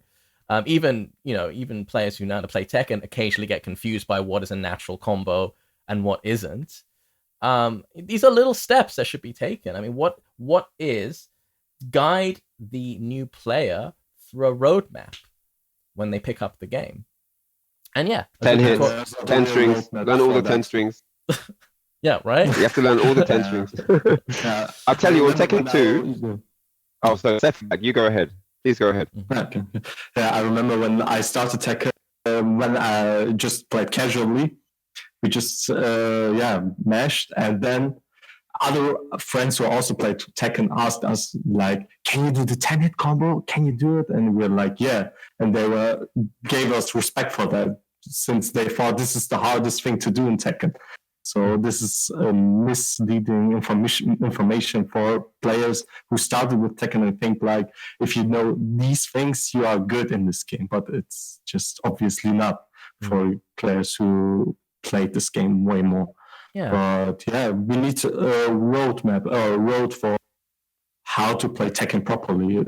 People on YouTube are trying to do that, like you, Arya, and in general, Brussels like YouTube channels. We see more YouTube channels are doing that, try to give a roadmap for players who try to play this game or try to understand how this game works. But yeah, if the game by itself, like Tekken 7, if it would give you this, it would be way easier for the casual players, or for players who don't invest time on YouTube to understand the game. But if they would start the game or play the game, they would naturally understand how it would work. Would be way easier flow for them to enter into the competitive or into the intermediate gameplay of Tekken. and it would help the whole scene on so many levels. I mean, I know a lot of money is being thrown into esports right now, and that's the big word right now. But if you have more people who understand your game, you have more people who play it, you have more people who enter tournaments. I just feel, I mean, the general response I feel by Harder as to why they don't have tutorial mode is that people are not interested, and it's not worth the cost of development.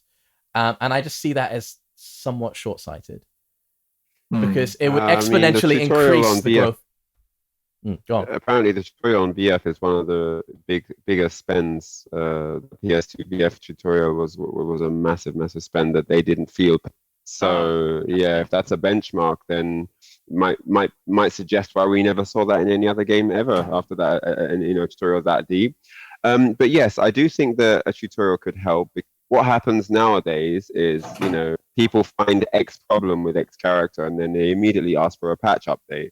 They immediately say, nerf this, do that, change this. Whereas if you have a tutorial that kind of carries them through the game, teaches people how to find solutions themselves, that would be really cool. I think then you wouldn't have this community that expects balance patch updates the moment they find something wrong with the character they hate. Because that's literally what it is. If you go on Twitter and read anything, it's literally nerf this, delete this character, change that. And it's not always based on things that are considered to be, let's say, sensible. It can just look really just out there.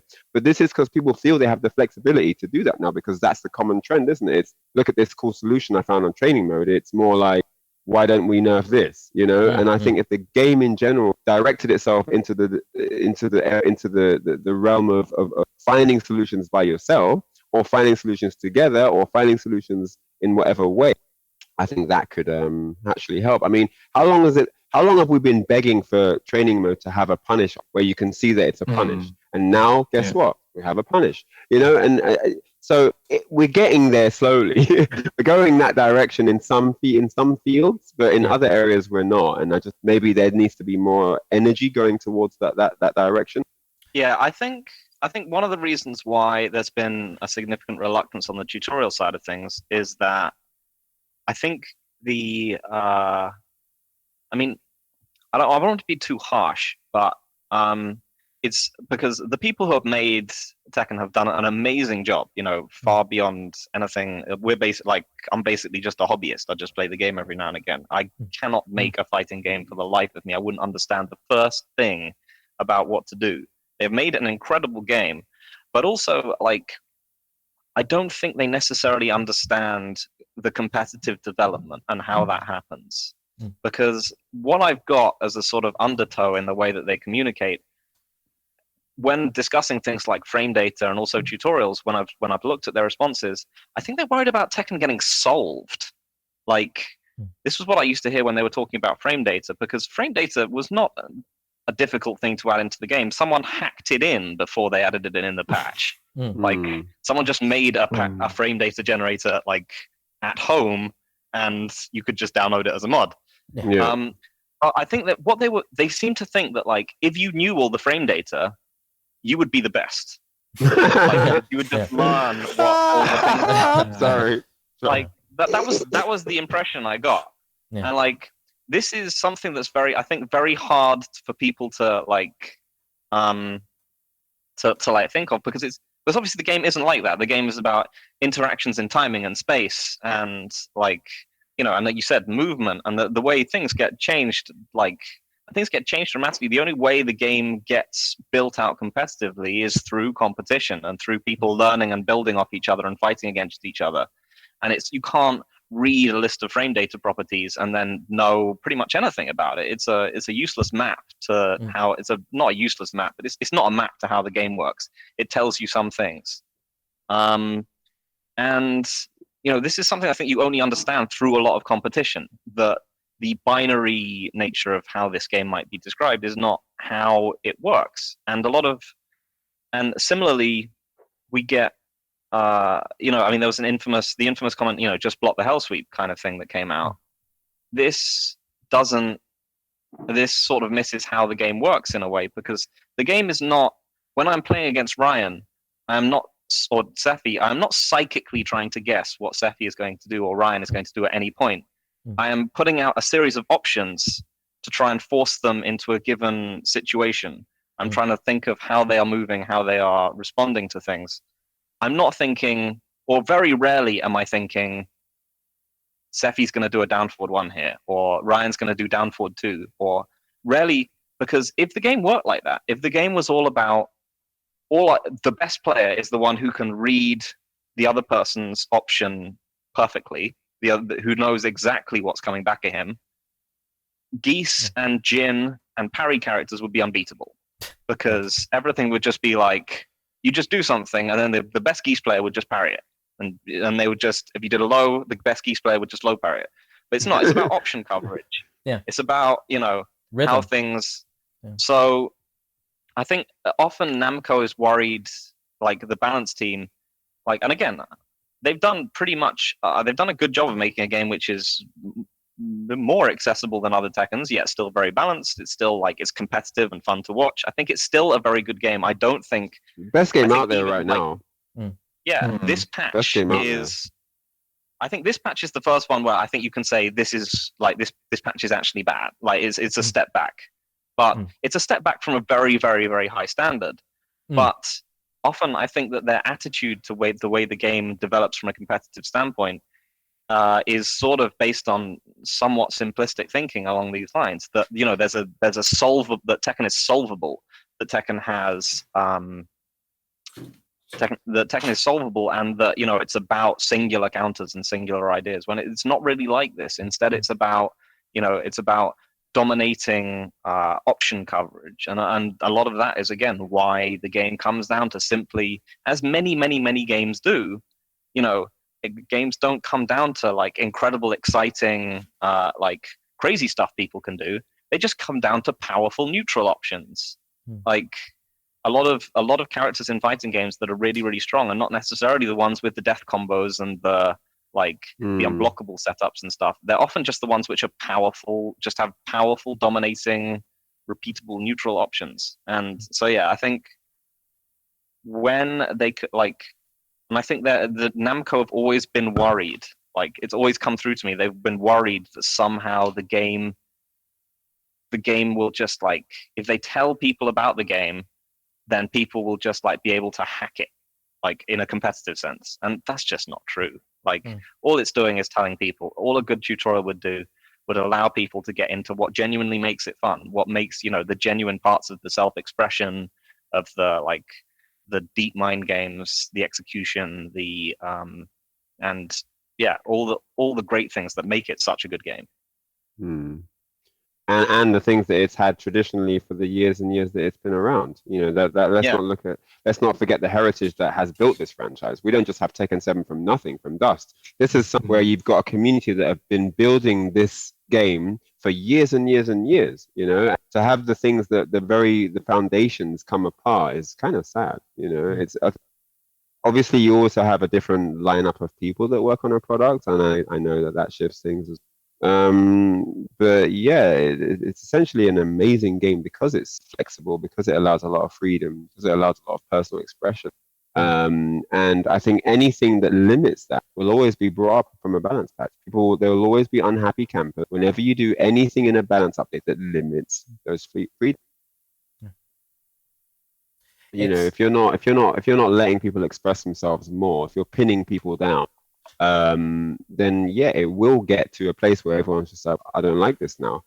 You're essentially alienating more people because what happens the one day that the thing I love doing, what if there's one thing that you love doing with your character, what if that gets nerfed? It only gets to a certain point where you're going to be like, well, this isn't, and I just think that might need attention because yes, okay, we need to have a game that's for new players. I guess that's the running theme. We need to have a strong sell through. We need to make, investors happy and what. But then, say that then, and not, this is really sick game for high level gameplay and stuff.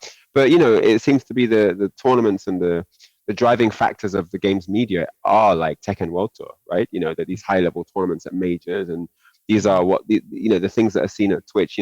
Filling the Mandalay Bay Arena at the Evo Finals. Like this is the grandest stage of the game. This is when the game's at its most apex. The paramount.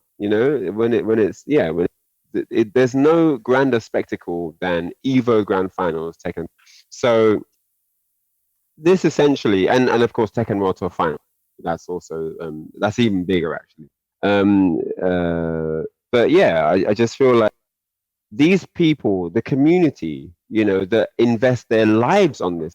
I'm not, I'm not insulting any developer, but these players, the community members, day in, day out, they stream, they play, they put vlogs together when they travel to countries to meet communities, they create tutorial videos, they create combo guides, these create really in-depth FAQs and stuff. Like the community need to get more of a say. Like these people that invest their lives on the game need to be more involved with these things, because there's so much value there. There's just a wealth of value in what the community can offer that a lot of the times the pub devs, and it's and these guys they'll do all this for free. These guys aren't getting paid by the hour. These guys are just doing this purely out of their free time from the passion of their heart, and they don't ask for anything back. So I think also as a kind of a nice gesture, it would be really cool if they could have more input and just kind of sort of be a bit more involved in a lot of how these things happen. Yeah, also Murray wrote a tweet about that. Like, if you give us constructive criticism about how we can fix characters or what we should change, please write it down in a proper way and send it to us. Well, that was this confusing. Is actually good to direction though. I agree, but that was the confusing thing. A bunch of people wrote feedback, and then none of it was brought up in the recent balance patch. And that was one of the reasons that people were so upset, because it seemed like they got all this feedback and just kind of scrunched it up and threw in the bin and gave a bunch of buffs that nobody asked for. And we've spent the better part of 2 hours trying to reason and understand. So, yeah. I guess he also doesn't have the easiest job either. Yeah. You're trying to make everyone happy at a party where there are people that are vegetarian, vegan, gluten-free. How do you make a meal that everyone fully enjoys, right? It's like, the steak guy wants his steak. What do you mean we're having corn today? Like, what are we talking about? I mean, it's difficult. It's difficult. And like I said, I think the direction of this game. Like, I think this game in general has been done, like, for the things that it has done well, it has done them exceptionally well. It has. I think most of the balance patches up to this one, like, they make sense. Season 3, we discussed this last time I was on the show. Arya 2. This is this is pretty much. We think this is pretty much at least pre-Leroy. This season 3 was the best season. Yeah, like for sure. A lot of the season 1 to 2 changes. Who would want to play season 1 Claudio? Who would want to play season 1 Lee or season 1 Miguel? Anyone who was like, oh, actually, season 1 was the best season, it was mostly just because, like, the game was new and, like, a lot of the meta game hadn't been figured out yet. Like, but the direction of this game in general, we have to keep in mind. Yeah, they've made the game very, very, like, the game has become popular. It's become like we're a long way away from, like, we're still a long way away from the old Tag 2 days when people would just get pissed off whenever Tekken came on the screen. It's still super popular.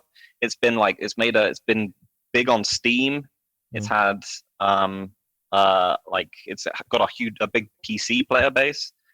They've done many, many great things, but 5 million this copies, latest patch, right? I think, but like this latest patch is, it's just a misstep. But they should take that as being a misstep. They shouldn't take it as being like, oh, this ungrateful community, we've done everything, like blah blah blah. Like, just be like you guys have done well, and this isn't like, but this last one, like, no one's really feeling it. Like, it's not. And there's reasons for that. We can explain why people won't necessarily just, like, go nuts. They'll just some people are willing to explain let why me they're- win the tournaments first, then we go back. Yeah, let me just use the broken Hellsweep for a little bit. But it has to be stated, the fact that they even got this patch out in the middle of this global crisis, that's pretty amazing. I mean, the fact that they're still supporting the game, the fact that they're still working on it, that, you know, let's be grateful for that. Maybe we're not entirely happy with the results, but at least they're still working on the game. You know, I think perhaps a change of how we communicate with each other, both from the fans and from developers, is required. I mean, I understand that the fan base is extremely passionate, and then they feel somewhat betrayed by this patch. But as you said, Dinosaur, it's a misstep, and in the grand scheme of things, you know, they've done extremely well with Tekken 7. So I think it's more constructive to, you know, express your concerns about this game in a more positive way. You know, I do kind of feel that what Murray is being put through right now, you know, it's a bit toxic. I mean, but there are you know, there are areas where like concerned with it. People moaned about Leroy. Leroy was addressed pretty rapidly, or well, maybe not rapidly enough for some people. You know, they had their plans in the works from way back. So anyway, Leroy was addressed. You know, Leroy was a problem. Leroy was addressed. There has been complaints in other areas, and sometimes we see solutions. But then there's other, like, you know, for the longest time, I've been hearing about Gigas needing buffs, for example. You know, Gigas is too weak. Gigas needs buffs. He's not competitive. You can't win with him. It's not fair. You can't win any. Akuma's too strong. Akuma needs to be nerfed. Akuma's unfair. Akuma. But these things haven't really happened. I mean, Akuma. I think Akuma is pretty. He didn't really get nerfed. Yeah, he got nerfed. That's for sure. Yeah. What, in this version, in 3.30? Yeah. Oh, I haven't seen his changes in this. He's got nerfed. Okay, but up until now, I'm saying up until now, like look how long it's been. Every one of the last 3 patches, they've given out nerfs to Akuma. Yeah. But I think now they're really starting to add up, because now. The ones before weren't that damaging for what made Akuma beastly. The ones before weren't that. Yeah, so like the combination of all of them, it's now that his down 2 has been doubled in recovery on whiff. He gets less meter. Forward doesn't launch. His regular fireball is more punishable. His red fireball is punishable. Like all of it adding. His down 4 does less damage. Like it all like significantly adds up. At this point, I think so. Okay, so that's also interesting as well, because in a space where you're looking into what the community wants, how and why has it taken so long? Because now they've implemented these changes that probably people wanted a year ago, right, or maybe even more. I'm just wondering, in a space where they're listening to community feedback, how has this taken so long? I mean, Akuma's been dominant. The very first one, where like I think he got 3rd at EVO, and it wasn't even from a player that actually plays Tekken that much. It was just Kuma. So way back from that time, you know, Fated Retribution, we've got this character who has only just now in 2020 really been nerfed to the effect that people probably needed way back then. So it's hard to say, yes, they're really listening to the community on one side, but on the other side, you've got this, well, we're doing feedback from the community. This is the patch update, you know? So it's a bit, I don't know, there's something not aligned there. It's interesting because when Akuma was first introduced in Fated Retribution, he was absolutely broken. He made even the beginning of season 3 Akuma, which is when he's been at his strongest in recent years, look like an absolute pussycat. And they nerfed him multiple times to get him to what he was at the console release. And at console release, I think the general consensus on Akuma for the majority of Season 1 and Season 2 was that this is a fairly mediocre character. He has to take disproportionate risks to reward. And meanwhile, over in Pakistan, which at the time nobody knew about how strong Pakistan was, they fully explored the potential of this character, and they brought it to the table, in 2019. So Akuma's had a bit of an upwards and a downwards curve as a character. Yeah, I think this is basically like, and I think this is also a side effect of the loss of arcade culture in both Japan and Korea, and the increased like amount of easy characters.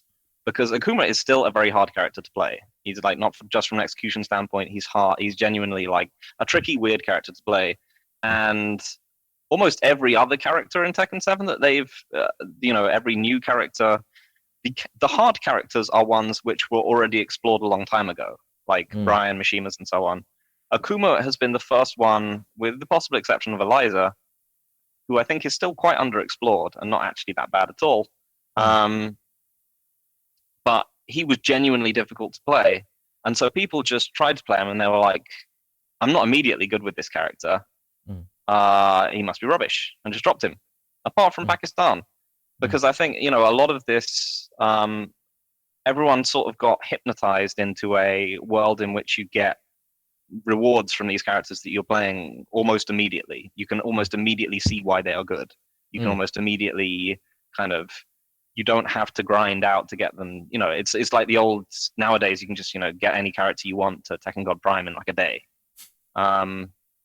So it's, he was a character where they had to, you have to genuinely put a lot of time into that character, and people just weren't doing that.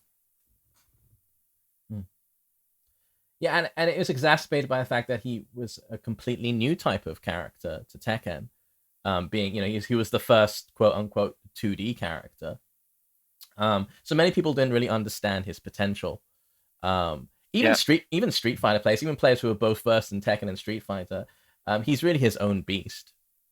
Yeah, I mean, but Geese came out after him, but Geese, hugely overtook him in terms of popularity because Geese is way easier to play.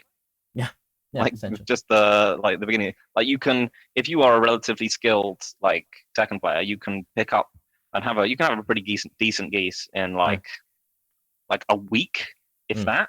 Probably much less. He's got a lot of things you can. He's got a lot of things you can optimize, but he's not hard to play. Akuma is hard to play. He's hard. And it needed people to build out that style before just how cheap he was became like really obvious. And in some ways, I think that actually speaks well to this game. Like that's one of the better things is that you can. I think it speaks well for a game when the balance evolves because people get better. When something like Marvel vs. Capcom 3 was a game where people thought Sentinel was the best character, and he wasn't. And he wasn't that good. And then people thought Wesker was the best character, and he wasn't. He wasn't very good. Or like in Street Fighter 4, when it first came out, and people thought, oh, Sagat is the best character, but he wasn't. It was just that Akuma was slightly hard to play than him, but Akuma absolutely banged Sagat up. Banged him up. And so a lot of the time I think it's good that we can it's a mark of a quality game that, or the fact that everyone like Street Fighter 4, like Ryan can probably speak to this as well. Like we probably got to close it up, I guess, because we've gone super long.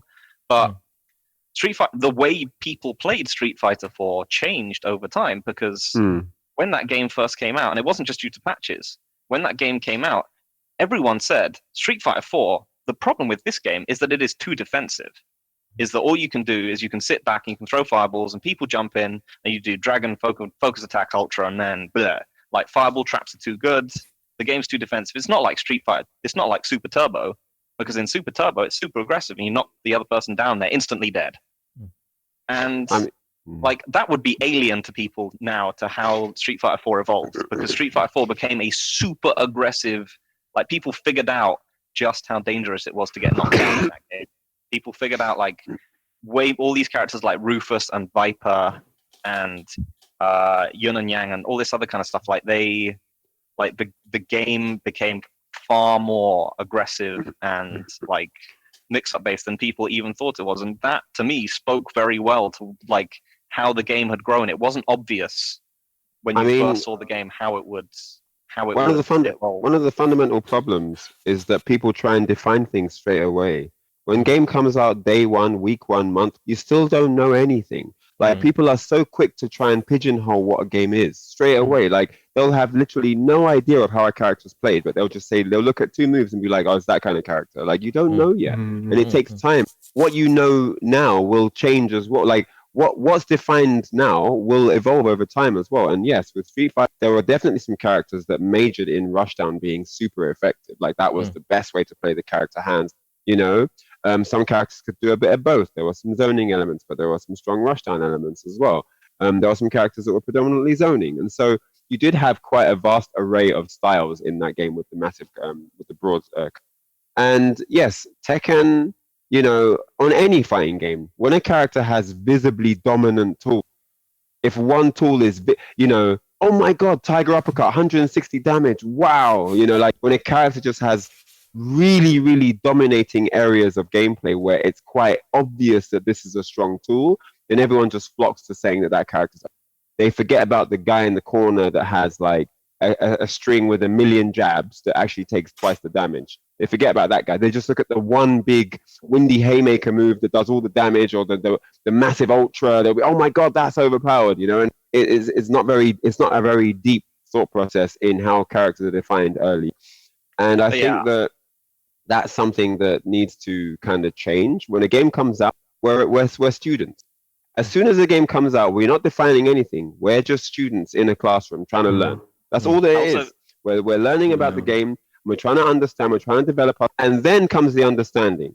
When the understanding comes, then you know where you fit into that equation. Where do I fit in? What character is good for me? How can I be a part of this? Do I want to be the rush? Do I want to be the grab character guy? Do I want to be the defensive guy? You then find a place for yourself, and that's kind of how it works. And then after that, then you start growing. Only then. Once you've got all the data, all the information, you found your character, you've got your sweet spot in the community, then you start really. So defining doesn't happen for a long time, because only then when you're starting growing, then you then define, okay, I've had 15 first to 10s this weekend, and I've learned that this character is good in this and this and that area, and it's not that good in this and this and that area, and so on. You keep evolving your knowledge, you keep learning, but it's never a question of trying to define what the game is on day one and trying to work everything out and trying to then tell other people what the game is. You're not in a position to do that. But people get so confident in their decision making. And also, when people want to discuss tier lists, it's not even a debate.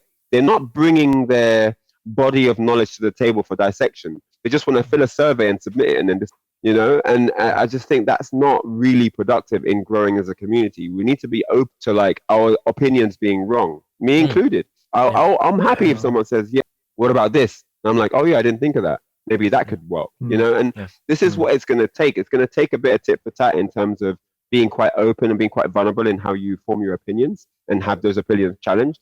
And social media is such an unhealthy ocean for that, for that to work, right? It's such a bad place of pollution and negative energy, and it's not really conducive to having a positive infrastructure for how we can evolve in fighting games. But if we're serious about, if we want to get better, if we want to improve, if we want to be able to offer developers and publishers valuable feedback, then we also as a community need to improve how we collate our own data, because there's a lot of blaming publishers. Oh, Michael Murray, oh, Harada, Capcom, please. Like, we do a lot of that, but half of the people saying that don't even know what they're doing on fighting games. They're just making noise because they can, because they're an anonymous person on a PC. So I think we also need to take some responsibility, pro players, intermediate, new players coming in, understand that we're all limited in what everyone is a student. Everyone. Don't care if you're Arslan Ash, don't care if you're Nee, don't care, we are all still learning, but it's the learning why we don't want a completed formula. We don't want a solved game.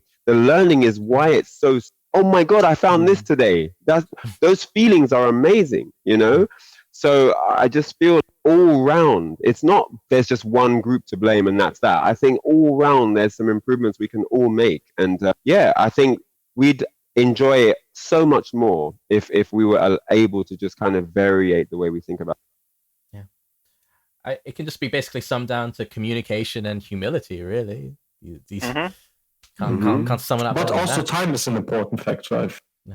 People are judging, like you said, right, too fast. The patch notes came out day one.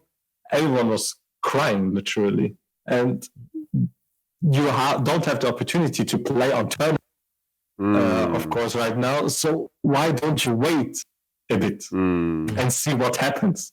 But instead, they're like, I'm quitting Tekken, and I. the same person. Calm down.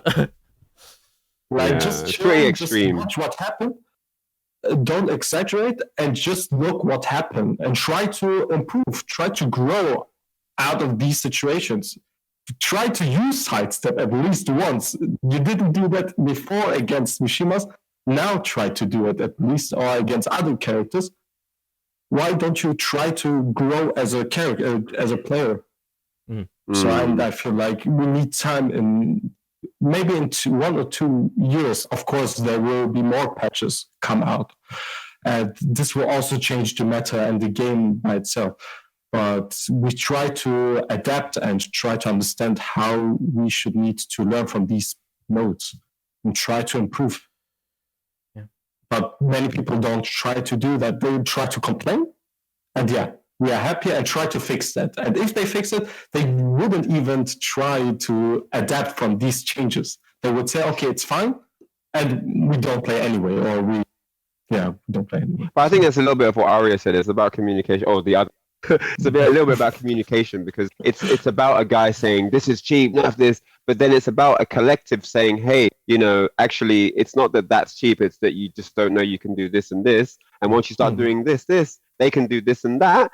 And then you have this kind of little fun game going on. Sometimes people just need a bit of help.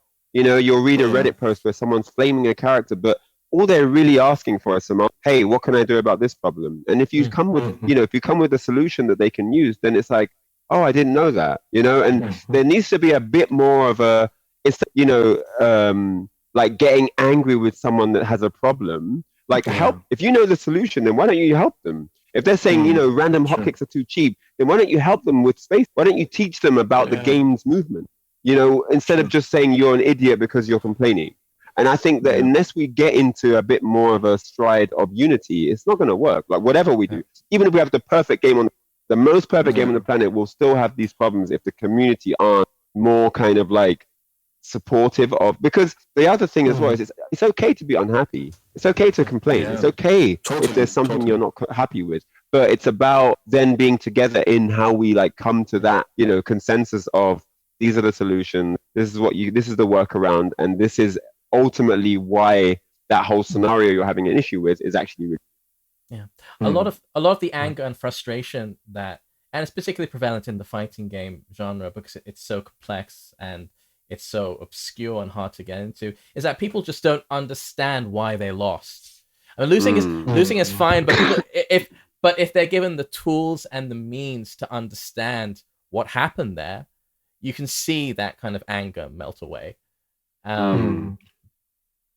I mean, I think one of the problems is the understanding. I mean, understanding here is a multi-tiered word, right? I mean, Dinosaur, someone complaining about not being able to evade a 10-string is a problem that Dinosaur wouldn't. So I feel like, for someone like Dinosaur to then have to go into a chat on a forum and talk with this person is probably going to be him holding his tongue about why that guy's such a...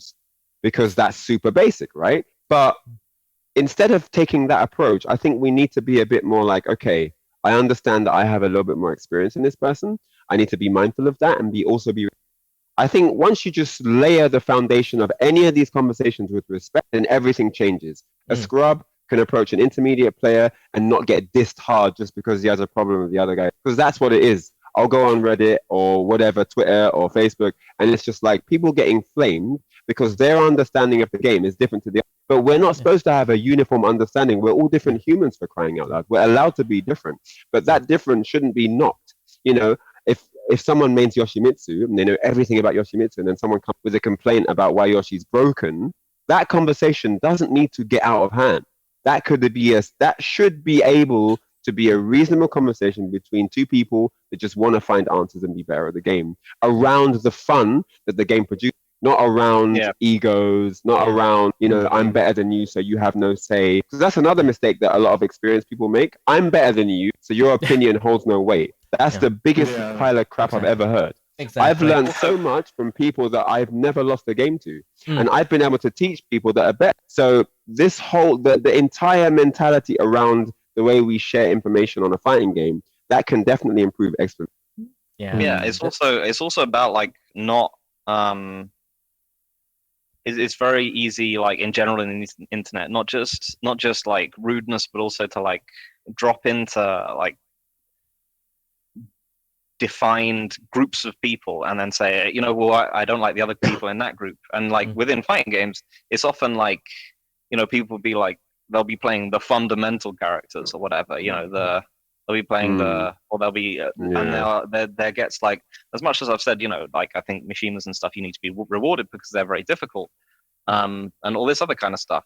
There are many, you know, very difficult characters in this game. And they're many very difficult in many different ways, but also that everyone wants to express themselves in different ways. So I have seen like people get super mad at other people because all they've done is they've decided that they really love like Eliza or Xiaoyu or like Akuma in particular. Like, you know, I've seen someone who just got into the game and he was like, you know what, I love Akuma and the way he looks in this game. And he just played Akuma and like worked super hard. And then people were just like, how dare you? What are you doing? Like, how are you absolute scrub? You don't deserve to win anything. And all he did was pick up a character that he loved and put tons of time into it. Like, we should all have like respect that other people, you know, they value certain things about their characters, and that like they've got their journey. Like, don't see someone who's playing like some character and be like, you're playing Kazuya, you must be a scummy elitist, or you're playing Xiaoyu, like you got no fundamentals and all you do is go AOP and like Cali roll. Like these, when we're like communicating in the community, we need to like understand that everyone has their things that they value, and that these are, as long as they're not like a dickhead, we should be, you should be as kind as possible, and respect that like everyone is people are generally like working their hardest and trying to express themselves in their own way.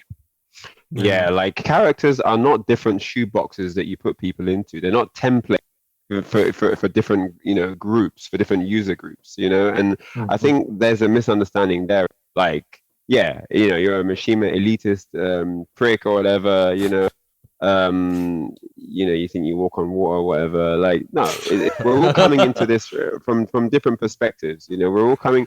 There are Mishima players that know nothing about the history of Tekken or the community. They've just come into the game. They saw Heihachi versus Kazuya beef in the story, and they were like, "Oh, I think one of these guys look cool. I'm gonna pick this guy." And they're not in it for the beef. They're not in it for you finding Heihachi a bad matchup for your character. They don't care about any of that. They just want to have. And we have to create a place for those people to exist in the Tekken universe, you know, in the community. So yeah, it's always going to be difficult, of course, because essentially this world exists on the internet. So yeah, especially exists on the internet now. Yeah, especially now when everyone's looking forward. Yeah, very bad. From my perspective now, very bad internet. So, oh man, I don't know. I think people should be not judged on their character select. You pick Miguel, so you're that kind of player. I don't know what kind of player that kind of player is, but you know, you pick this character, you're this. Yeah, this happens automatically. Yeah, so you're a Jin player. Oh, you're that guy. Like, what do you mean? You know nothing about me. So I think we need to stop this like prejudgment thing. You know, like what do you mean? You know, like it's also very ignorant to think you know someone based on their character, or you know their mentality, or you know their game style, or you know their experience. It's very, very limited mindset. Like why you? Like typical example that Law, Asuka, these type of games. Like for example, like we've got a player in the UK called Hwoarang, and he plays Anna, right? And he is heterosexual. Okay. Like right. Yeah. Like he must be like the only one. Yeah. But like unbelievable. I don't believe you, Phil. So people need to take character choices personally, is the general thing. Definitely. Yeah. Oh man. I'm sorry, Ryan. But he might, having said that, he might be the only one. Yeah.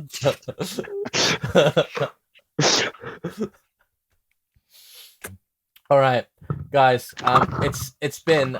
Oh, Ryan's running away. Had enough of this. Okay. All right. Okay, we're back. We're back. You okay? Yeah. Guys, it's been such a fantastic conversation. You've brought so many incredible points, and it's really been such an honor and a pleasure to have all of you here. So thank you for your time. I think just before we finish, do you want to just round up kind of the points we made into little bullet points? I think because we've been getting at this for nearly 3 hours. So how can we put this into like a digestible, like these are actionable things that maybe Bandai Namco or we as a community can do to improve things for the fighting game community? So I think from Bandai Namco's side, it might be good for them to identify if they want to create a super hardcore game that everyone loves from that angle, or a super accessible, easy to get into game. Because I think defining that a bit harder will create a better final product for what they want. Because if they're trying to combine both equally, I think the mission is impossible, man. I don't know. I think that's a very tall order for anyone, no matter how experienced the developer you. Because there's always going to be unhappy people on either side. On every end of the spectrum, there's going to be people that don't like your thing, and they don't think you listen to their problems, and they don't think you care.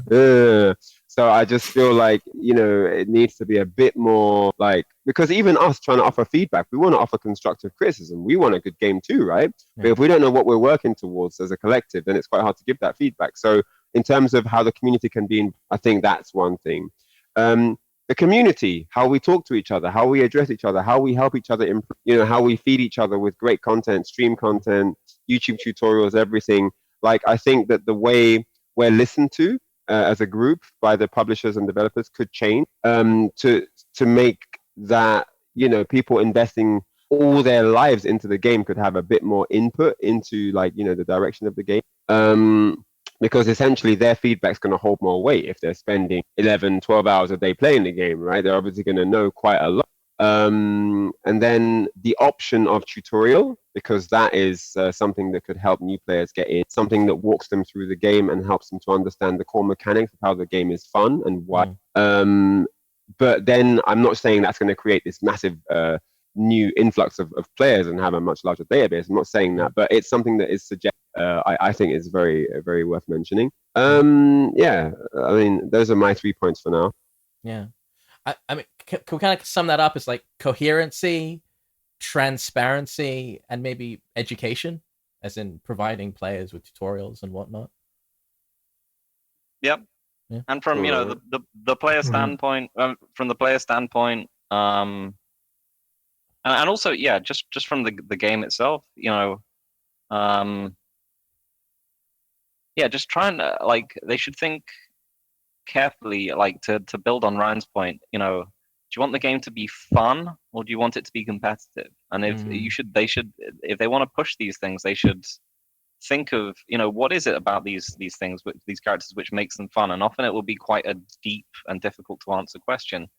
And what is it about characters that makes them competitive? Like, again, like, this is not necessarily, if they're trying to buff characters or whatever, this isn't necessarily gonna, like, it might not necessarily have the effects that they think it will. Yeah, from the the community standpoint, I think the most useful thing is just like humility as well. Understand that these guys have made this game and it's very, very good, and they've been working very, very hard on it. And we're just hobbyists. We are hobbyists. Humility when communicating, as Ryan was saying, communicating with both the developers and each other, and don't necessarily, and have the humility to recognize that sometimes the things that you're struggling with, they're not because of the game. They're not because of, they're not because something is unbeatable for you. They're not because something is unbeatable. You're just struggling with it, and it's a struggle that you can overcome on your own. You don't need a patch to do it for you.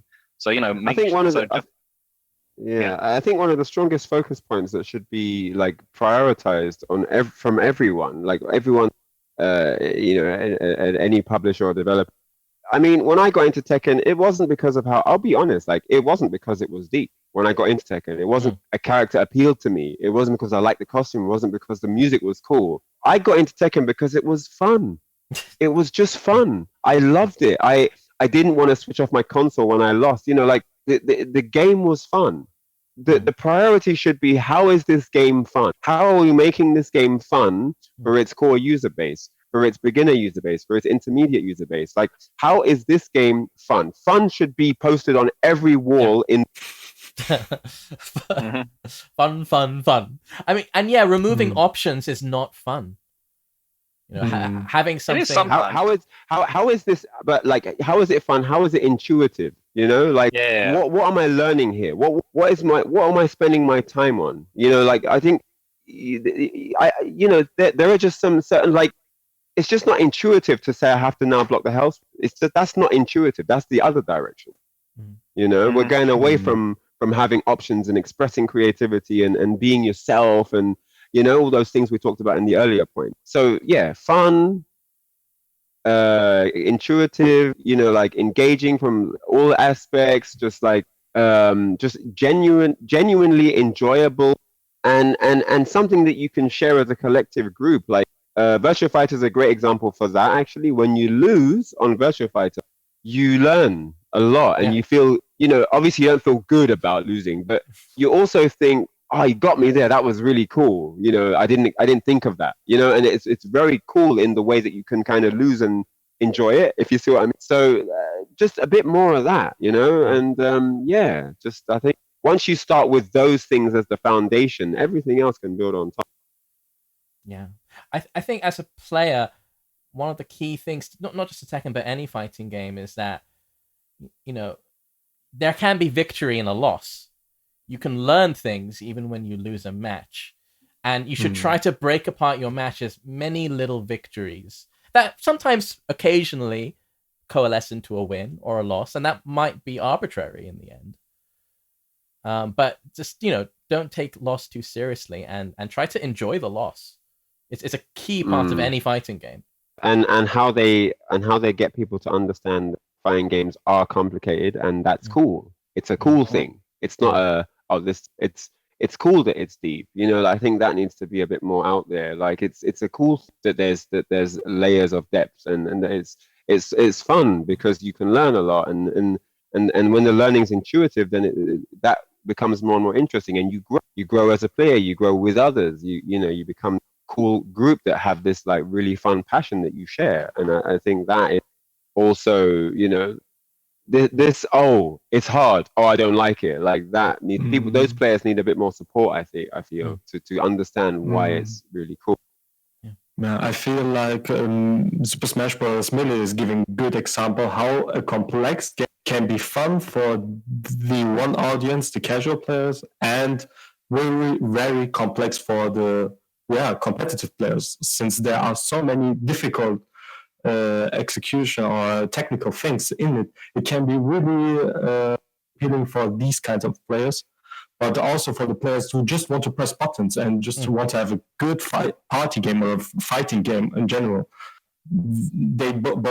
It's giving for both targets the fun factor, I would say. And this is a good thing for a fighting game, which would also be good for Tekken, having enough complexity, and still giving the fun casual players a good feeling.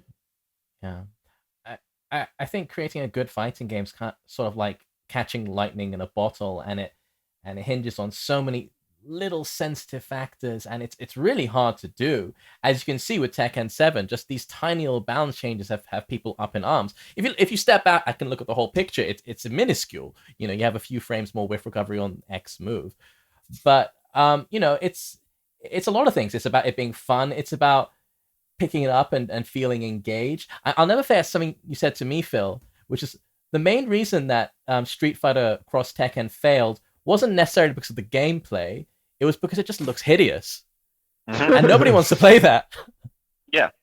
That's the main reason, I think, why Tekken has always, you know, has out-survived basically EVF.